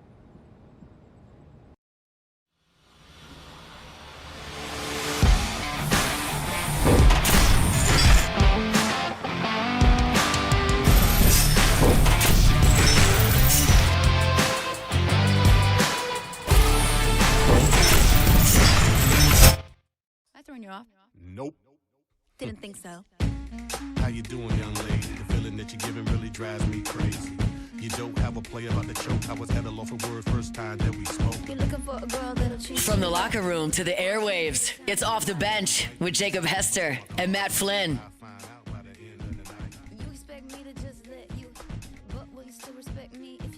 Not Jacob Hester or Matt Flynn. They decided to take this Friday off. Alondra was the only one cool enough to actually show up after being out there in Mobile. So Taylor Sharp here with you. Alondra Villarreal. Cassie Spazzali had a little bit of an early wake-up call this morning. Sorry about that, Cassie. You can blame Matt Flynn, not me. Alondra, you keep pestering me about this show. I pester everybody about this show. The Traitors. Okay. So get it off your chest. What is it? Jake and Matt got it all like What on do the we way got? there too. It's the best show of all time. Okay. And it's a great show. Okay. It's like the best show on TV right now. It really is. Okay. So it's basically like a murder mystery Clue type situation. I love a murder mystery. There's a bunch of people living in a mansion, Alan Cummings' mansion, and 3 of them are traitors. This season there's a secret traitor though, and nobody knew, not even the audience knew who the secret traitor was. Intense. Yes. And then so the traitors know who each other are, but nobody else knows who it is. Every night they kill somebody off the castle, and then every night there's also a round table, traitors included, where everybody is like calling each other out and stuff. Not like that. That seems like a bad Thanksgiving dinner, which is perfect. Yeah, it's so funny because everyone's so paranoid and they're so loud and so wrong. Like they have no idea who and then they like make up stuff to convince themselves that somebody who's a faithful is a traitor. It's so funny. It's the best show on TV right now. This guy Rob is on it. He might be one of the, I still think season 1, Suri, she was the best traitor that I've seen, but Rob is giving her a run for her money, and Rob is also very attractive. Are these celebrities? So or they are celebrities. They're like reality TV people. They like if you went on Big Brother gamers, or something. They like separate them. So there's gamers, so like Survivor, Big Brother, stuff like that. And then there's like Daniel saying hashtag justice for Ron on here. Yeah, justice for Ron. They said he was a traitor just because he was super quiet, and he wasn't. Friggin' Ron. I know. Speak up, Ron. It is like housewives are on there too. It's reality TV people, but the first season was like half celebrities and then half normal people. Okay. And so I really liked that one because it was just so funny. But yeah, I think this is like one of the most entertaining shows on TV right now. So I know it's highly unlikely. Yeah. But I guess it's possible. What happens if like there's 3 traitors, 4 traitors, however many, and like they all just get eliminated within the first 4 weeks? I don't know. Like, is it just over? over? It hasn't happened yet. Yeah, but I guess it's possible. I'm like, sure it's not it would gonna, just it's be not over going because to then happen. the faithfuls like they split the money up or something like that. Because they're also doing challenges, right? And like every challenge, you can win money toward the pot. So like if there's a trade, and then like if there's 2 traitors left or like 3 traitors left, they can decide if they want to like throw each other under the bus or split it amongst themselves. Cassie, it's great. Should we give traitors a shot? What do you think? I think y'all should. I don't know. I feel like I might like it, but I don't really watch like reality. That's true. You're not a big TV person, anyways. Like in general. Oh no, I binge watch shows, Oh, but I don't watch like reality TV. See, I love. I like Love Is Blind. Like that's a shame. Like Yeah, I've never seen I don't care who admits it. Look, I do hot yoga and watch Love Is Blind. People, okay? It's 2026. I can do what I want. Yeah. Alondra, I hate to tell you, you're wrong though. No, I'm not. I don't care. See, she says Traitors is the best show on TV. It's not. The best show on TV is The Pit. No. Traitors is better. What is that? I've never. Okay, so The Pit, it takes place at just like some generic Pittsburgh medical center. Okay, and they're in like the trauma room, the operating center, like worst of the worst, right? The entire season is one day. Like season 1, episode 1 starts, it says 6 a.m., 7 a.m. So like it takes you real time. And I mean, it is back to back to back. And like, they don't pull any punches either. It's not like a Grey's Anatomy where like everybody lives. There's a bunch of drama. No. I mean, season 1, like you lose multiple people per episode. Like it's like hard hitting. Yeah. But it's not like it's not real though. Well, it's not real though. Like it seems like it's real, but like they are still actors playing parts. You know what I mean? But like they had a mass shooting at a music festival in Pittsburgh, and like that was 2 episodes worth of like bringing, like, it is like real life stuff. It's intense, but I love it because there's like 6 or 7 things happening per episode. It's like you got to go to each room, and it's just like it keeps you on the edge of your seat. Like I love it so much that, like, okay, a lot of people, T-Bub used to make fun of me a lot because like I don't watch any TV shows. Like I watch a ton of movies, no TV shows. I couldn't get anything done around the house because of this show. Like we would watch it every night. I'm like, hey, Victoria, you want to watch The Pit? Like we're watching it together, which trying to get that woman to watch any TV show with me is impossible. She's like, no, you'll just fall asleep, and I go watch it by myself. I'm like, then restart the episode, Victoria. Like it's not that. Victoria on that No. one. If you're gonna fall asleep, what's the point in starting an episode? Right. No, Because I agree. it's guys, it's something we could do together as a couple. Okay, like, do I want to Don't fall fall asleep. Do I want to fall asleep 3 minutes after it starts? No. Okay, I clearly have a condition. Okay, I don't want to do that, but I do. I'm telling you guys, I can like be wide awake. I will pick out the movie. I will be excited for it. We turn it on 3 minutes in, I'm out for hours. Oh, that would drive me nuts. For hours. Like, and I'm not even tired when we start it. Like, if it's 7:30 and Victoria's like, you want to start a movie? I'm like, no, I'll fall asleep. Can't do it. Daytime movies only. Like, I can't do it. I've fallen asleep in movie theaters twice. During the movie, I can't do it. It's just something about it. Come on, Taylor. It relaxes me. But, so season 2 is out of The Pit. And I'm scared to start it because there's only 4 episodes. And I'm like, I can't wait a week for each. Yeah. So, like, that's me. Like, I can't wait.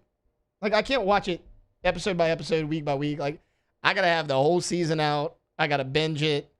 All of that. So, like, Traders may be good. I think Alondra's wrong on this one.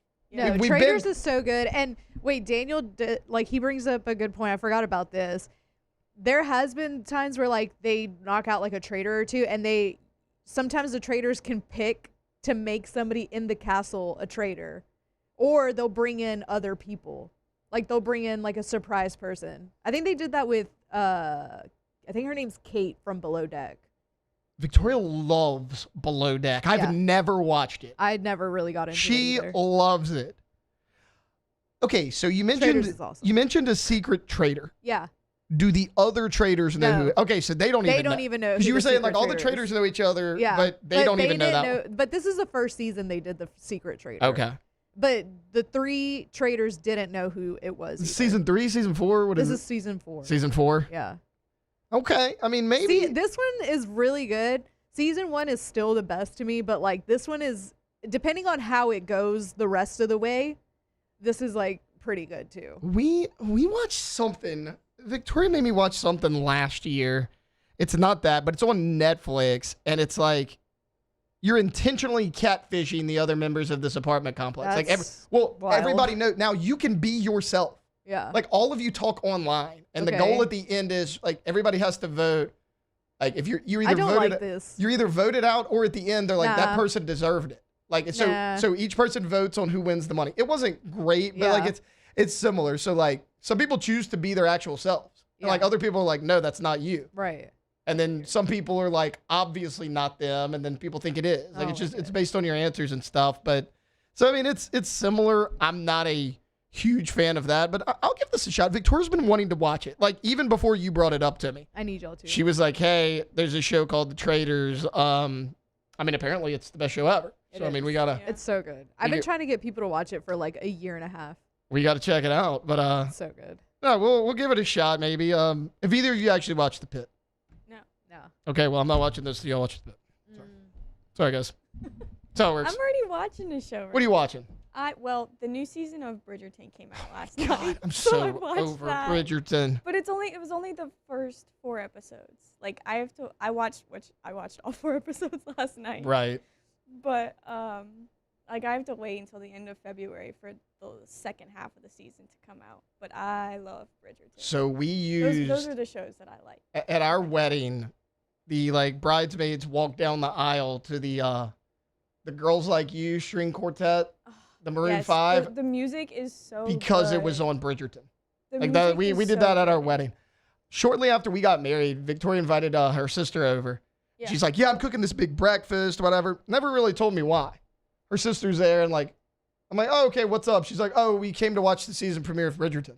Yeah. I'm like, "You woke up at 9 a.m. Yes. fixed all this food just so y'all can watch the season premiere of Bridgerton. Yes. I stayed in my room for like 2 hours. I was like, what am I going to do? What am I going to do in this situation? Where am I going to get? Yeah. And it was a Saturday. I'm like, Victoria, it's a Saturday. Like, are we doing this? Yeah. I mean, she's big into Bridgerton. I don't wake up early, but I would wake up to do that. All right. We may give traders a shot. We'll see.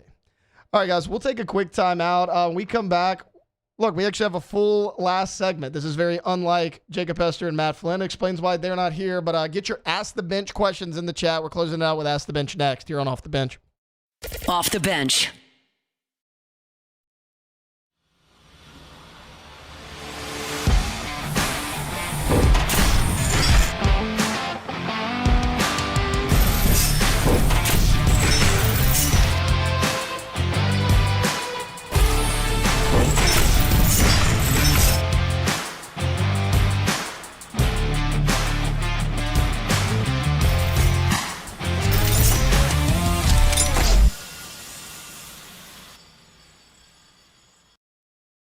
Hi, I'm Mitchell Meredith. At Locke Meredith, Sean Fagan and Associates, we know each case and client are unique, and that no two cases are the same. But one thing remains constant, and that is our passion to help our clients. After an accident, we know your life has changed, which is why we passionately fight to make you and your family whole. Remember, whether you hire us at all, give us a call at 272-5555. We're here to serve you.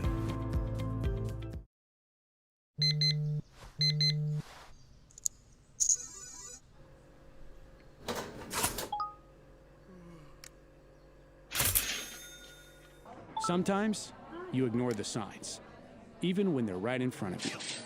Problem gambling isn't always easy to spot. Know the signs, set your limit. Learn more about healthy gambling habits by visiting us online or text or call for free, confidential help now. This new year, Hood Dental wants you smiling bigger and healthier than ever. New patients can get a healthy gums cleaning for just $89, plus a free exam and full mouth x-rays, a $376 value. With over 3,000 five-star Google reviews, 5 local locations, and easy online scheduling with same-day care, Hood Dental makes it simple to get started. And for January only, save 15% up to $150 on restorative treatment. Schedule today at hooddentalcare.com. Transform your living space with Lacoste & Young Remodeling and take your home from outdated to outstanding. Redefine your kitchen for the ultimate culinary experience or elevate your daily routine with a spa-worthy bathroom retreat. Our skilled team brings 3D modeling to life to ensure your vision becomes a reality. We believe luxury should be accessible and offer tailored solutions to fit your budget without compromising quality. So contact us today for a free estimate. Lacoste & Young Remodeling, providing perfect solutions for your dream home. Most roofers just replace your shingles. At Pelican, we diagnose your roof, digging deep down to find the root cause of your roof symptoms. Now cough for me? Good. We don't ignore your roof's issues, we address them. Let's just take care of this right here. Helping your roof to become the best version of itself. Interesting that you would say that. How does that make you feel? So call Pelican Roofing for your free roof checkup today.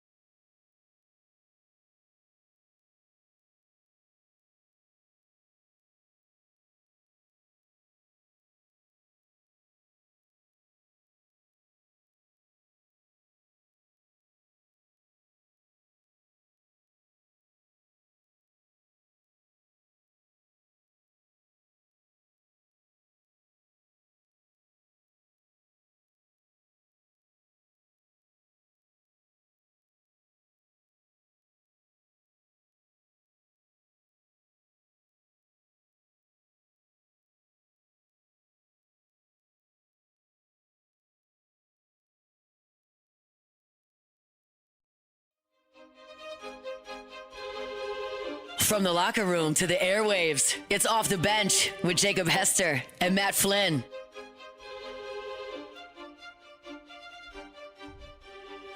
All right, welcome back in. Final segment here on a Friday edition Of Off the Bench, Taylor Sharp in the host chair for Jacob Hester and Matt Flynn, Alondra Villarreal, Cassie Spazzali here, and we've been rocking and rolling all morning long. We got one segment left. It's time for a little bit of Ask the Bench. This first one is for Cassie. Ask the Bench, Cassie's favorite Lego set. Ooh, I think I have to go with the Millennium Falcon. So it's Okay. yeah. Cassie, I'm learning a lot about you with this whole like Can't hide it. Yes, they are super expensive. So I usually ask for them for like For Christmas or Christmas. for my birthday. So I got this one for my birthday. So I have no idea how much it was, but it's like it's pretty big and like it's thick. So like there's so much inside of it, and that one took me a while, but that's like my pride and joy. We were talking about it a little bit earlier. Went to the Lego store at downtown Disney when we went to Universal back in September. Yeah. And, you know, I mean, we flew, so I was like, I'm not going to buy anything big, like, because I got limited space in my suitcase. Mm-hmm. So we just went and looked around. There was, like, some Star Wars one. I don't even remember what it was. I'm not big on Star Wars. The Star Wars ones but- are so cool. Well, I walked in. I was like, oh, that looks pretty cool. Let's see how much that is. $600 Yeah. for that set? Yeah, I'll pass. I refuse to spend like myself if I'm buying for myself. I refuse to spend more than like $100 on it. Ask the Bench, most anticipated movie of the year, obviously Devil Wears Prada 2. What are you doing here, guys? No, I'm big on horror movies. There's a ton of them coming out. I mean, more to list right now. Any of those.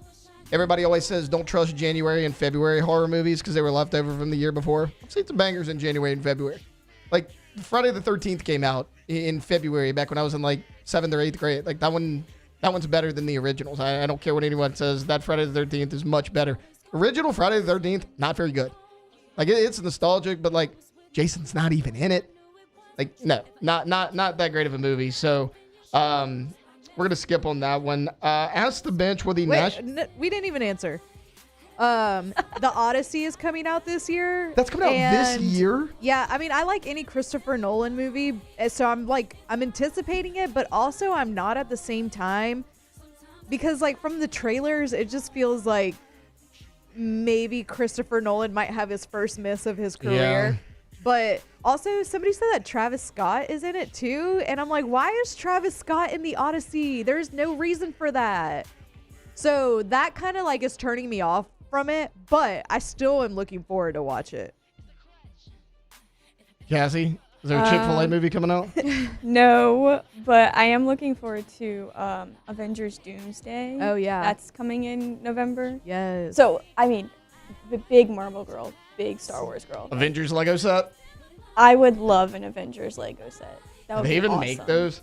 Oh, yeah, for sure. So there's not as many as Star Wars, but they're out there. I was telling you, like, Victoria's big into the puzzles, which I just kind of feel like are similar. Yeah. And, like, she'll sit there for, like, days at a time, you know, like a few hours here, a few hours there, and, like, build this puzzle, and it's massive, and then she immediately just tears it down and was like, okay, time for the next one. I'm like, Victoria, you spent Wait, all she doesn't that? even like frame them? No. She'll leave them out for probably a day. Yeah. Just, like, sitting there, but no, she normally just takes them down, starts on another one. I'm like, okay, well, that's a choice. Before I ask this, does anybody actually know who is singing the national anthem at the Super Bowl? No clue. I feel like I've heard it, but I can't remember. So somebody asked, is it going to go over the allotted time? I don't know who is singing the national anthem at the Super Bowl. Oh, it's Charlie Puth.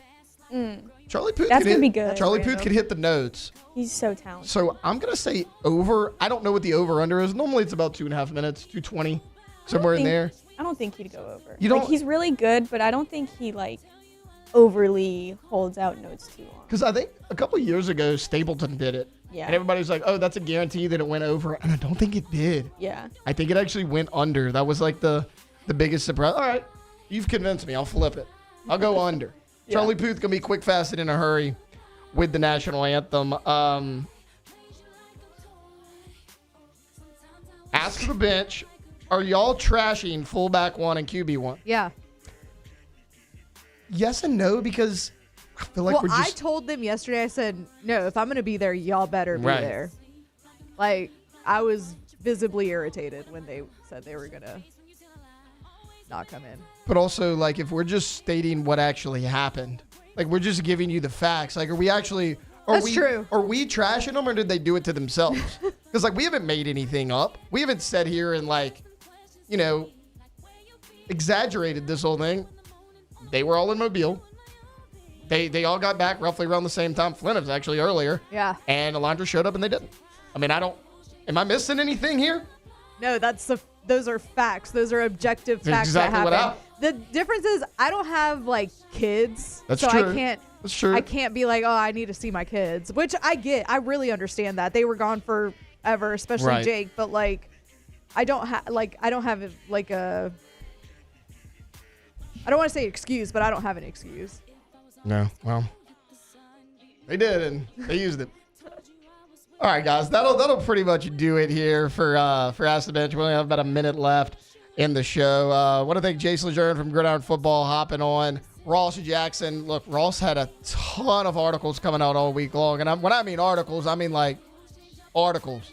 Thick boys. Like, they took a while to read, and I enjoyed every bit of it. Like, nobody's locked in on New Orleans Saints quite like Ross is. Look, we talked LSU football. We talked men's and women's basketball. Here's the gist of that. The women are really good. The men are awful. There's your LSU basketball take for today's show. We had Alondra do a little recap of Mobile. We found out Cassie's like big into Legos. Like, so many things happened today. But Jake and Matt both back. Well, actually, Matt is back next week. Jake will be out. It'll be a long time till we have all four of us back together. But we'll see you on Monday here on Off the Bench. Off the Bench. I want to remind you about the Marucci Hitter's House Warehouse Sale. Hitter's House is rolling out huge discounts on your favorite gear from Marucci, Victus. You got lizard skins there as well.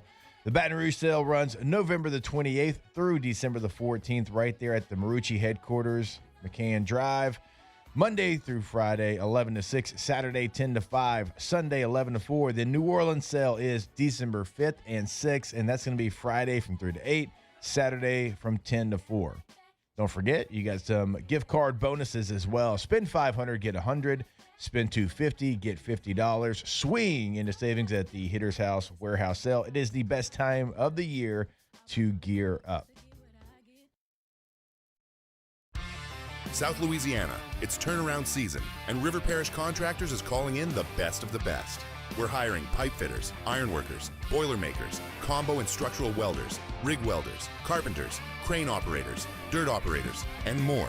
If you're ready to work, ready to earn, and ready to build something that lasts, call Big Jake at 318-547-1000 or go to rpcontractors.com. River Parish Contractors. Let's get building. At Auctioner, we know healing is a team sport. That's why we've partnered with world-renowned orthopedic surgeon Dr. James Andrews to create the Auctioner Andrews Orthopedics and Sports Medicine Institute. Whether you're a professional athlete or a weekend warrior, our team of specialists are dedicated to getting you back in the game. So whatever your reasons are for reaching your personal best, we've only got one. You. Auctioner Andrews Institute. Long live you. Lock Meredith, Sean Fagan and Associates has won for our clients over $175 million over the decades. But our greatest success is our clients who have chosen and trusted us to help them. Whether you hire us at all, give us a call. You've got nothing to lose. Hi, I'm Sean Fagan. If you get injured, you could be staring at medical bills, repair costs, and lost income. Life can be turned upside down. At Lock Meredith, Sean Fagan and Associates, we'll work to turn your world right side up. Hire us, and like thousands of our clients, you'll be glad you did. I'm Gabrielle McLeod on behalf of the Louisiana Propane Dealers. I have spent hundreds of hours preparing for scholarship competitions. That preparation paid off when I won the Fitness and Talent Awards along with the title of Miss Louisiana. The Louisiana Propane Dealers are also pretty talented and want you to be prepared for when the power goes out. Visit LouisianaPropane.com to find out about propane generators and other safety tips. Louisiana Propane, it truly is the fuel for our future. These are the luckiest ice cubes in the world. They could have been a thankless bed for an all-you-can-eat salad bar, but instead, they've been called upon to cradle and cool a crisp, refreshing Dos Equis. Looks like the lucky just got luckier. Dos Equis. We typically think of stress as being bad for us. At Our Lady of the Lake and LSU, we are researching how certain types of stress, such as exercise, can be good for our immune health. By studying people under extreme stress, such as athletes, astronauts, service members, and first responders, we're learning how to improve the immune health of everyone. That's the power of research. That's the impact of champions. Together, we roar.